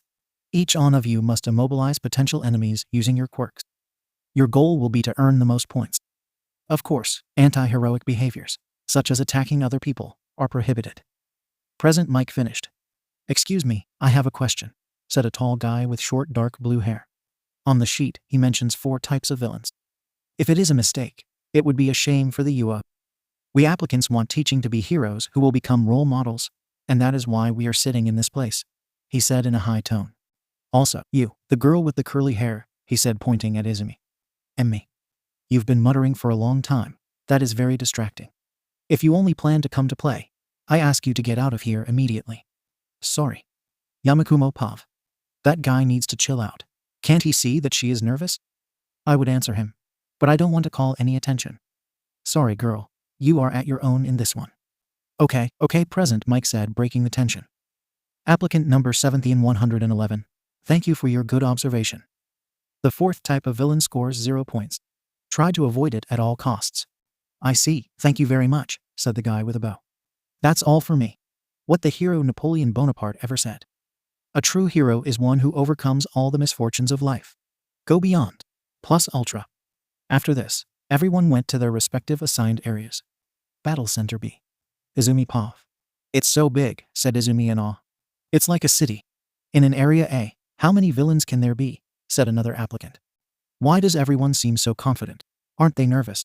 Huh. She quickly turned and saw the girl from the entrance. It's her. We are in the same area. Right. I have to thank her for what happened. She started to head towards the girl, but was stopped by a hand on her shoulder. She turned to see the same guy who called her in the writing test. That girl seems to be concentrating. What are you trying to do? Are you taking the test to obstruct others? The scary guy scolded her. Everyone that was watching this interaction started muttering with each other. It's the girl who was fooling at the entrance. They scold her, and she cowers in fear. At least we have one less rival. They seem to feel lucky about it. That's enough, don't you think? Said a voice. Everyone turned at the source of the voice. It was Yamikumo. It's the guy from the gate. We are in the same area as well. Yamikumo Pov. Yamikumo was ready for the exam. But then he overheard the glasses guy scolding the green-haired girl. That was enough, he must interfere. That's enough, don't you think? Everyone turned at him. Let me ask you something. Do you know this girl? he asked at the glasses guy. No, but, he was interrupted by Yamikumo. Then why are you making assumptions about this girl? Maybe she knows the other girl and wanted to wish her luck. Yes, but, look at her. Can't you see she is nervous? Put yourself in her place. You are nervous. And then a random guy starts scolding at you for just a random assumption. After a few seconds of silence, the guy started to talk again, but he directed to Izumi. I must apologize for my behavior. I guess I was too rude with you. The thing I wanted to say is if you don't know that girl, I suggest you to not interfere with her concentration, he said with some weird hand movement. He then separated and started focusing on the exam. That also goes for the rest of you, Yamikumo said, glaring at the rest of the applicants, which just turned away and focused on the exam. Thank you, said the girl to him. Don't mention it. Good luck in the exam, he said, and then separated from her to focus on the exam. Izumi was staring at him with a small blush in her face. But then a loud scream was heard. Start, Present Mike screamed. Then the gates of the city opened. Everyone was confused and were staring at the city. Everyone except for one person. Yamikumo quickly drew his katana and charged inside the city. He found 3 one-point robots. He quickly slashed through them, destroying the 3 robots with one slash. Everyone was staring at him and started muttering. What is he doing? There were no indications to start. He's going to be disqualified. What are you waiting for? Present Mike screamed again. There's no countdowns in a real battle. That guy understands it. Come on, or he will get all the points to himself. Izumi Puff. Everyone rushed at the city, leaving Izumi behind. I'm already behind, she thought, and quickly rushed inside the city. She then remembered the conversation with All Might of how to activate One for All. Small flashback. Whenever you want to activate One for All, just remember these words. Clench your butt cheeks and scream from the deep of your heart. Flashback end. Izumi was running through the city searching for robots when a wall was destroyed in front of her. Then a 1 point emerged from the wall. Target inside. Eliminate. A 1 point. Here it comes. Why I can't move? Why? She was about to get hit, but a laser destroyed the robot. Merci, said a French-looking guy. We do an excellent team, but I doubt we'll see each other again. Adieu. 6 minutes remaining, screamed Present Mike. 6 minutes. This isn't good. She started panicking. She then turned at the nice girl from the entrance. 28 points, she said. Then Izumi turned at the scary guy with glasses. 45 points, he said. How did they manage to get so many points? This is bad. The enemies are decreasing. Observation room. A limited time and a vast area. Their abilities will be revealed, Nezu said while looking at the cameras. Be aware of the situation without any delay. The camera focused on a guy with multiple arms. Act immediately, despite a delay. The camera now focused on the guy with glasses. Stay calm, no matter the situation. The camera now focused on the French-looking guy. And, of course, pure combat skills. The camera focused on Bakugo. The basic capacities to protect the streets are evaluated by points. We have an interesting batch this year? Asked a teacher. No. Not yet, but let's find out, said Nezu while pressing a red button. Yamikumo Puff. Yamikumo slashed another 3 points robot with his katana. He was doing very well in this exam. With this one, I have a total of 82 points, and I didn't even use my fire or telekinesis, he thought, but then the floor started shaking, and a giant robot appeared in the center of the city. The 0 points robot. That's a big mother ** seeker. I should get out of here. But before he could start running, he saw the brown-haired girl trapped under some debris from the building. He was about to go and help her. But then he spotted the green-haired girl jumping towards the 0 points, and with just one hit, the robot was completely destroyed. That strength. It's similar to All Might's. Could she be? Before he could end his train of thought, he saw that the girl started falling. He quickly got closer to the brown-haired girl and helped get out of the debris. You can make things float, right? Can you use it in yourself? Why, yes, answered the girl. Use it. I'll throw you at her so you can stop her fall. Don't worry, I'll get you to the ground safely. Okay. The girl used her quirk in herself. Then Yamikumo used his telekinesis to move her. She is weightless. This is going to be easier. He then proceeded to launch the girl towards the other. When both were close, the brown-haired girl slapped the other in the face, but fortunately that worked and both were floating in the sky. Yamikumo quickly pulled both girls into the ground safely, and finally the brown-haired girl deactivated her quirk, and then she threw up. Are you okay? Yamikumo asked. The brown-haired girl just raised her thumb up, while the other was muttering something about getting some points, but before she could say anything. Time's up, Present Mike screamed, and the girl just collapsed into the ground. Her body is so broken. Is this the backlash of one for all? Then I'm glad I didn't accept it. Sorry, girl, but better you than me. He then heard the other applicants speaking. Who's that girl? She has some kind of strength and quirk, but she is very nervous. She destroyed the robot with one hit. There's no doubt that she is amazing. They don't see it, do they? She didn't do that to show up her strength. He did it to rescue the other girl. She didn't even flinch. But why the proctors didn't stop the robot? Maybe they wanted to prove the heroism of the applicants. In that case, there must be second type of score. One that rate the heroic acts. If that's the case, then she/him. Yamikumo wondered. He then turned and saw the glasses guy staring at the girl. He was probably thinking the same. Good, all of you did great. A small old lady said. Who is she? An applicant said. That mademoiselle is the pillar of UA. She is the reason of why the school can do these dangerous tests, said the French-looking guy. She is the heroine recovery girl. The now identified as recovery girl got close to the green-haired girl. Oh my, it looks like your quirk and body are not in tune with each other. Let's fix you up. Then she kissed the girl's forehead, and quickly the girl has healed to everyone's surprise. Is there anyone else injured? A week later. At Anagi's bar. Yamikumo Puff. Yamikumo was having a dinner with his parents. A week passed since the test. Kinoko talked about the exam and her experience in there, without knowing that he participated in it as well. The results must be ready for today or by tomorrow, right? Asked Eke. Yes, I'm confident. I know I passed, but I'm still a little nervous, replied Yamikumo. I'm so happy that you got an opportunity to take the exam. Remember, thank the principal Nezu for the opportunity. Don't worry, I will. Suddenly a knock in the door was heard. I'll open the door. Thanks for the meal. Yamikumo opened the door and saw the male guy. I have a card for Yamikumo Adanagi. From UA? Well, look at you, trying to get in? I wish you luck. Here you go, the male guy said, handing Yamikumo his acceptance letter. Thank you, he said before closing the door. He quickly went to the table and opened the letter. A small device was found inside the letter. He put the device on the table, and a holographic screen showed the principal Nezu. Asterisk Yamikumo Adanagi. In this projection, I will provide you with your scores in the entrance exam. First of all, you got a perfect score in the written part. Congratulations. Now, for the practical, you scored a total of 82 villain points. That is more than enough, you passed. Congratulations. Asterisk Yamikumo smiled at that. Asterisk. But that's not all. You see, we had a secret scoring. Rescue points. We rate the heroic acts apart from the villain points. By saving another applicant from a dangerous fall, you earned a total of 30 hero points, earning a total of 112 points overall, as well taking the first place in the scoreboard. Within this letter, you will also find your student ID, as well for your assigned class. We are waiting at your Hero Academy. Asterisk. You did it. I'm so proud of you. You didn't just get in, you also scored first place. Arcane said, while hugging Yamikumo.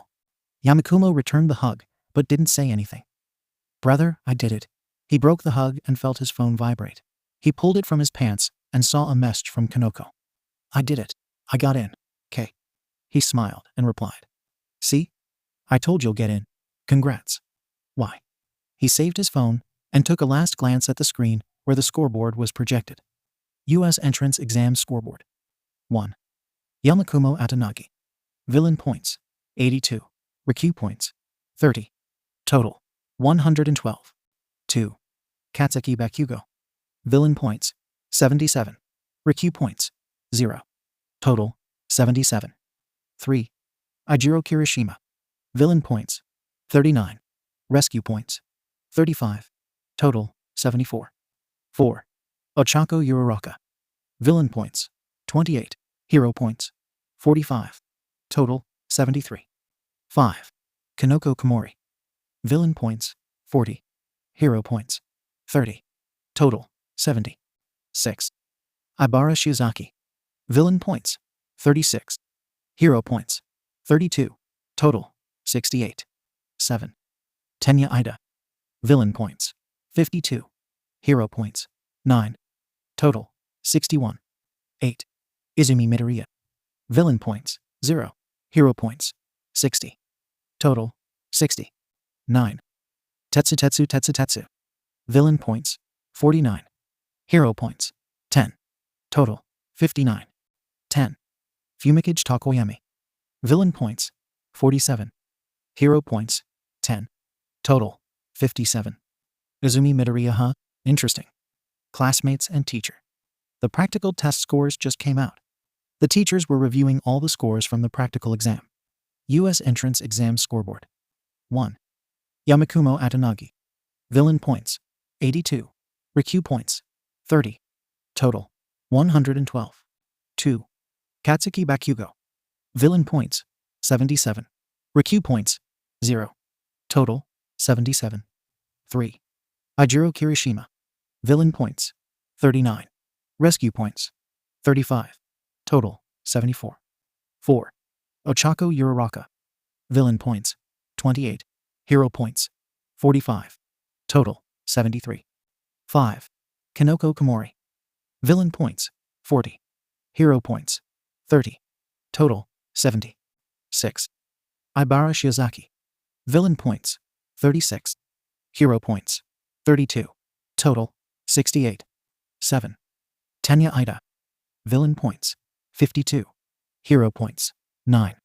Total, 61. 8. Izumi Midoriya. Villain points, 0. Hero points, 60. Total, 60. 9. Tetsu.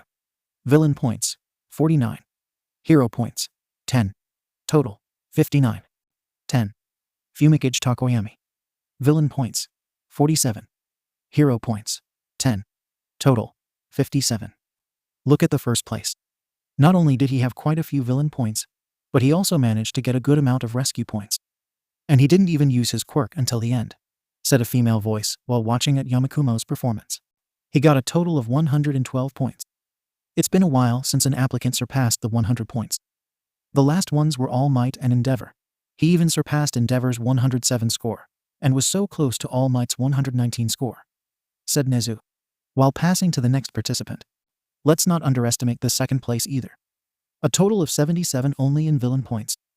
In the second half, while the other participants seemed to weaken, he used his quirk and let the villains come closer, and then continue with a counterattack, said another voice while looking at Bakugo's performance. In contrast, she came to 8th with 0 villain points. Other people had faced the 0 points in the past, but I haven't seen someone smash it that way in a long time. It made me scream yeah, without thinking, said Present Mike, while watching at Izumi's performance. But she suffered serious injuries from her own blow. Just like someone who had just manifested its quirk. She is an unusual girl. Except for the rescue points, there would have been the typical failed exam, said another teacher. While everyone was talking about this, a man was looking at the screen with a tired look in his face. Too much noise. Kanoko was getting ready for her first day at the UA. She finished changing into her new uniform. I don't think I have to describe the UA's uniform, do I? And finished her breakfast. I'm going now. See you later, she said to her parents. Good luck, honey. We are so proud of you, said her mother. She smiled at her and opened the door, only to see Yamikumo standing in front of her house. He was looking at her and was dressed in a familiar uniform. She then realized that he was wearing UA's uniform. Yami-kun? What are you doing here? And why are you wearing a UA's uniform? Well, since we are going to study at the same school, I figured that we could walk there together. You managed to enter the UA. Why didn't you tell me? I wanted to surprise you, Yamikumo said, while scratching the back of his head. Fine. But you better tell me how you managed that. Sure, I'll tell you in the way. By the way, which class did you get? I get class 1A. What a coincidence. I also have class 1A. That's so cool. We will be together in the same school and same class. It's the destiny. I'm counting on you to show me how the school works. You don't know how a school works? I never went to a school, remember? True. Don't worry then. You are in good hands. After this conversation, they arrived at the train station and took a train to the UA. Yamikumo then proceeded to tell Kanoko about what happened after the QHC incident. He told her everything, except of his encounter with All Might and the One for All. Usually he doesn't hide anything from her. But since this is All Might's, and maybe that green-haired Midoriya girl, secret he isn't allowed to tell anybody. They soon arrived at UA. They quickly went to their classroom. Here we are. The door is really big, said Kanoko with excitement. Probably for people with mutant quirks. After this, they entered the classroom, only to see 2 persons inside. The first one is a boy. He is a reasonably tall and rather muscular young man who is well built for his age. He has quite long hair, though it doesn't pass his neck, and wears bangs, parted twice as to not obscure his vision. His hair is evenly split between 2 colors, white on his right side and crimson red on his left, and has heterochromia, and has a born scar in his left side of his face. He kind of reminds me of Dabi. Yamikumo remembered Dabi and his burned face. Th other student is a girl. She is a tall teenage girl with a rather mature physique, especially in the chest region. She has long black hair that is normally tied into a spiky ponytail with a large strand hanging on the right side of her face. Her eyes are thin and sharp, dark in color and paired with short eyebrows set in a determined expression. Both turned at the duo. Koko waved friendly at them. The girl returned the friendly gesture, and the boy just stared for a few seconds, then turned his sight away. It looks like we are early, said Koko. I'm always early, replied Yamikumo. I already know it. You infected me with your earliness. Both then took seat and started talking about trivial stuff, waiting for the rest of their classmates to arrive. They were quickly joined by the girl from before. Greetings, my name is Momo Yairazu. Nice to meet you. She introduced herself. Hello, I'm Kinoko Komori, and this guy over here is Yamikumo Atanagi, said Kinoko pointing at her then at Yamikumo. Hi, said Yamikumo with a slight nervous face. It's the first person from his age, besides Kinoko, with whom he is speaking. Momo stared at him, wondering if it's something wrong with him. Seeing this reaction, Kinoko explained. Don't worry about him. He isn't really good with people and making new friends. You see, I'm actually his only friend. That's not true. I have other friends, said Yamikumo with indignation. All your friends, besides me, are adults, said Kinoko. Whatever, said Yamikumo with a false anger. Momo just giggled at this interaction. Izumi Puff. Izumi arrived at UA, hoping that she isn't late. She was selected into Class 1A, and now was staring at the classroom's door. Here I am. The door is so big. Maybe for accessibility. She put her hand in the door. These students are chosen from a giant number of candidates. It would be nice if Kachin or the scary glasses guy were in the other class. Although, I hope that the handsome guy or the cute, nice girl are in this class. She started blushing after processing what she thought. Why do I have to like both, boys and girls? After calming Son, she entered the classroom only to see an interesting scene. Put your feet down of the desk. Don't you think that's disrespecting our superiors and those who made this desk? Shut up. Who do you think you are? Why? Izumi thought with sorrow. My name is Tenya Ida. I come from the private school Sumi. The glasses guy introduced himself. Sumi, huh? You are from the Gotham Elite? It would be funny to crush you, replied Bakugo. Crush me? Are you sure you want to be a hero? Tenya said, but quickly turned his gaze at the door, where Izumi was standing and quickly went to introduce himself. Hello. I am a student from the Priva. I already heard it. And my name is Izumi Midoriya. Nice to meet you, Ida-kun. Interrupted Izumi. Midoriya-san, I was wrong about you. You figured out the secret score from the entrance exam. I hate to admit it, but you are better than me. I didn't realize anything. She then turned at the rest of her classmates, and she saw the handsome guy from the entrance exam. He stared at her for a few seconds with a serious face. Then he continued talking with the brown-haired girl beside him, and forming a slight smile in his face. She was interrupted by a voice behind her. That curly hair. You are that plain-looking girl. It was the nice girl from the exam. You passed the exam. Just like President Mike said. Your punch was incredible, she said while mimicking Izumi's punch from the exam. Thanks. While this was happening, Bakugo was glaring at Izumi, remembering the conversation they had after receiving the scores. I'm not putting that memory. I'm lazy. If you are here to make friends, go to another place. Everyone turned at the source of the voice, only to see a man inside a yellow sleeping bag with a tired expression. This is the hero course, said the man in a tired tone. That thing is alive. It was the collective thoughts. Neutral puff. It took you 8 seconds to calm down, said the man while getting out of the sleeping bag. We have limited time. You lack a sense of rationality. Is he our teacher? Then that means that he is a pro-hero. But I don't recognize him, Izumi thought. So, we have Eraserhead as our teacher. I remember meeting him when I came here to get my permission from the principal. Yamikumo thought. My name is Shota Aizawa. I'll be your homeroom teacher, he said. Then he pulled a uniform from his sleeping bag. I know it's too early, but put this on and meet me at the training ground. Training ground? Quirk apprehension test? What about the entrance ceremony? And the orientation? Asked Uraraka. If you are going to become heroes, there is no time to relax with those type of events, answered Shota. One of the selling cards of the UA is the freedom of the school. That also applies for the teachers. Adanagi, you got first place in the entrance exam, Shota said while this angered Bakugo. He finally met the guy who stole in first place. How many meters did you achieve when throwing the ball at the school? asked Shota while handing Yamikumo a ball. I don't know, answered Yamikumo. You don't know? Asked Aizawa. Everyone, except Kanoko, was curious about that as well. Yeah, I never went to a school, so I don't have those kinds of records. Everyone, except Kanoko, was surprised by this revelation. How did this guy enter at UA without having gone to any school? Right? I forgot about that. Anyway, throw the ball using your quirk. You can do whatever you want as long as you don't exit the circle. I will do the same as I do when I fly. Only that I will apply it on the ball. He then proceeded to ignite the ball. Then he used his fire to shoot the ball like a canyon. He then used his telekinesis to make the ball float, and with the fire surrounding the ball, he propels the ball forward. The shot was so strong that it created a gust of wind from which everyone had to cover. Aizawa's machine made a sound, and he saw the score from Yamikumo. First, you will learn your limits. This is the rational method to form the base of a hero, he said while showing the score to the rest of the class. 1126 meters. Wow, more than a kilometer, said a red-haired guy. Wow, we can use our quirks as we like. This is the best. It should be fun, said a pink girl. Fun, huh? Said Aizawa, drawing all the attention. You have 3 years to become heroes.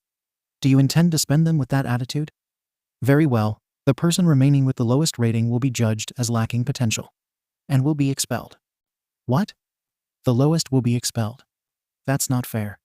Natural disasters, major accidents, villains, calamities that you do not know when or where they will occur. The world is full of injustices. From now on, for 3 years, the O will give them hardships and sufferings in full force, one after another. Go beyond. Plus ultra. Overcome this with all your might. Come on, said Aizawa, while everyone started to get serious. First test. 50 meters run. Ida used his quirk and scored a total of 3.04 seconds. Tenya Ida. Quirk. Engine. Tenya's quirk gives him car-like engines in each of his calves, giving him incredible running speed and extreme kicking power. Tenya needs to fuel his engines by drinking orange juice.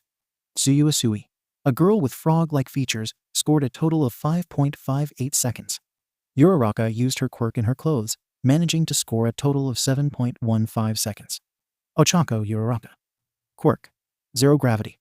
Ochako's quirk gives her the power to nullify the effects of gravity on solid targets living and non-living by touching them with the pads on her fingertips, causing them to become weightless and float. She is able to cancel the effect of her quirk by touching her finger pads together. Yamikumo used his fire to propel himself, scoring a total of 3.47 seconds. Kanoko used her mushrooms to boost herself by jumping on them, scoring a total of 5.13 seconds. Bakugo used his quirk to boost himself and scoring a total of 4.13 seconds. Katsuki Bakugo. Quirk. Explosion. Katsuki's quirk allows him to secrete nitroglycerin like sweat from the palms of his hands and ignite it on command, allowing him to create strong explosions. The more Katsuki sweats, the stronger his explosions become. If Katsuki overuses this power, his forearms will start to ache. Izumi just run towards the finish line, scoring a total of 7.02 seconds. Second test. Grip force. The only interesting score was from a boy named Mizo Shoji, who scored a total of 540 kilograms. Fifth test. Ball throw. It was Bakugo's turn to throw the ball. Die, he screamed while he used his quirk to shoot the ball away, scoring a total of 705.2 meters. Forget what I said about Ida. He really needs to chill out. Those were Yamikumo thoughts.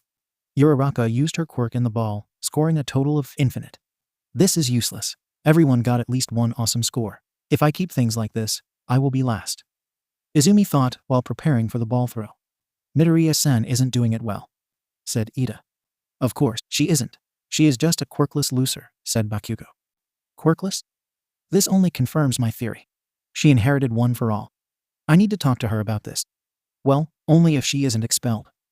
Those were Yamikumo thoughts. Izumi threw the ball, but it just scored 46 meters. What? But this time I really wanted to use it. I erased your quirk, said Aizawa, getting closer to Izumi. It's not rational that someone like you passed the entrance exam. Erased?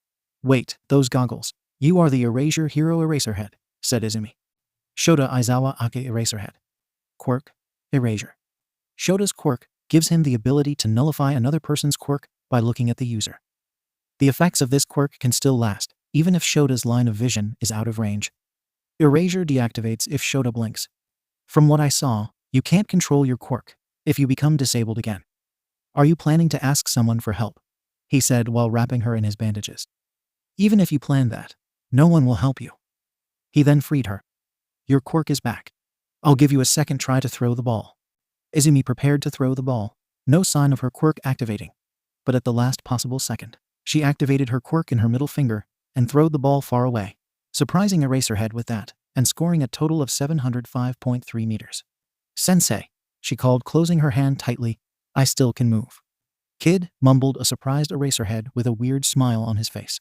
Finally, a heroic score, cheered Uraraka. It looks like she hurt her finger like in the entrance exam. What a weird quirk. Smart. I have to give her that. And judging by Eraser's expression, it looks like no one is getting expelled today. Yamikumo thought. Meanwhile, Bakugo. Deku. He charged at Izumi, completely furious. Where do you got that quirk? He was about to hit her, but was stopped by Eraserhead, wrapping his bandages at him. If you keep making me use my quirk, I'll get a dry eye, he said while glaring at Bakugo. Don't lose time.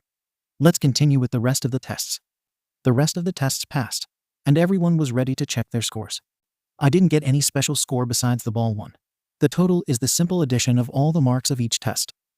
That means that the expelled will be, Izumi thought. Showing one by one the results will be irrational, so I just show all of them in one. Aizawa said while showing the results of the test. Izumi was last as she predicted. By the way, I lied about expelling someone. It was a rational lie, so everyone gives their best. Yay, it was everyone's reaction. It was so obvious, said Momo. No. He wasn't lying, I saw it in his eyes. Midoriya surprised him enough so that he would not expel her. Yamikumo thought. We are done for today. In the classroom you can find the agenda and other documents. I suggest reading them. Midoriya. Go with Recovery Girl to heal. Starting tomorrow this will be packed with more rigorous testing. Aizawa said, handing Izumi a document for use of the infirmary. I'm safe, for now.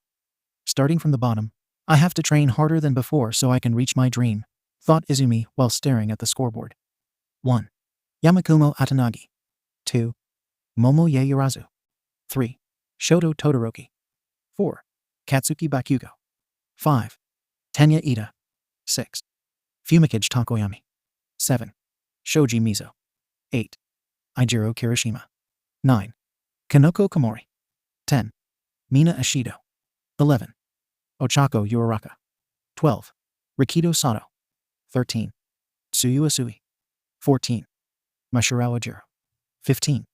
Yuga Ayama. 16. Hantasiro. 17. Denki Kaminari. 18. Kyoka Jiro. 19. Minoru Mainta. 20. Izumi Midoriya. The school was over for the day and Izumi was ready to go home. I'm so tired. Midoriya-san, is your finger okay? Ida-kun? Yes, thanks to Recovery Girl. Both started heading to the train station. Aizawa-sensei really got me today. To think a professor will encourage us with a lie. I thought Ida-kun was a scary person, but he's really just very serious. You too, wait. It was Uraraka heading towards them. Are you heading to the train station? You are the Infinity Girl, Ida said. I'm Ochako Uraraka. You must be Tenya Ida-kun and Midoriya, Deku-san. Deku? Yes, that's how Bakugo called you. My real name is Izumu. Kachin calls me Deku to mock me. An insult then. I'm so sorry. But Deku sound like, you can do it to me. I like it. You can call me Deku. Midoriya-san. Don't take it lightly. Wasn't it an insult? It's like in the Copernican Revolution. When the trio headed to the train station, they encountered another two classmates. Kanoko and Yamikumo. The last one was carrying both his and Kanoko's backpacks. Are you heading to the train station as well? Asked the Mushroom Girl. Yes. You are the Mushroom Girl, and you are the one who scored first, said Ida. I am Kanoko Komori, and this guy is Yamikumo Atanagi. Hi, said a completely serious Yamikumo. Why does she have to talk with everyone? Actually, Yamikumo was using his seriousness to hide his nervousness. He was still not used to talking to people his age. Atanagi-kun, if you let me ask, you said you never went to a school. How did you manage to get into the entrance exam? Asked Ida. I was homeschooled. Yes, homeschooled. One day I met the principal, and he gave me an opportunity at the entrance exam. But don't worry, I was judged same as the rest. I see. While this was happening, Izumi was inside her thoughts. Even though he is homeschooled, he scored first in the entrance exam and the quirk apprehension test. I still have a lot to learn, but all might. I think I can be happy. Because I was able to make friends. Yamikumo Poff. Izumi Midoriya. I have to ask All Might first about her. Then I will talk to her about One for All, and maybe help her to control it. He then turned at the sky. Brother, I think I can be happy. Because I was able to make friends of my age.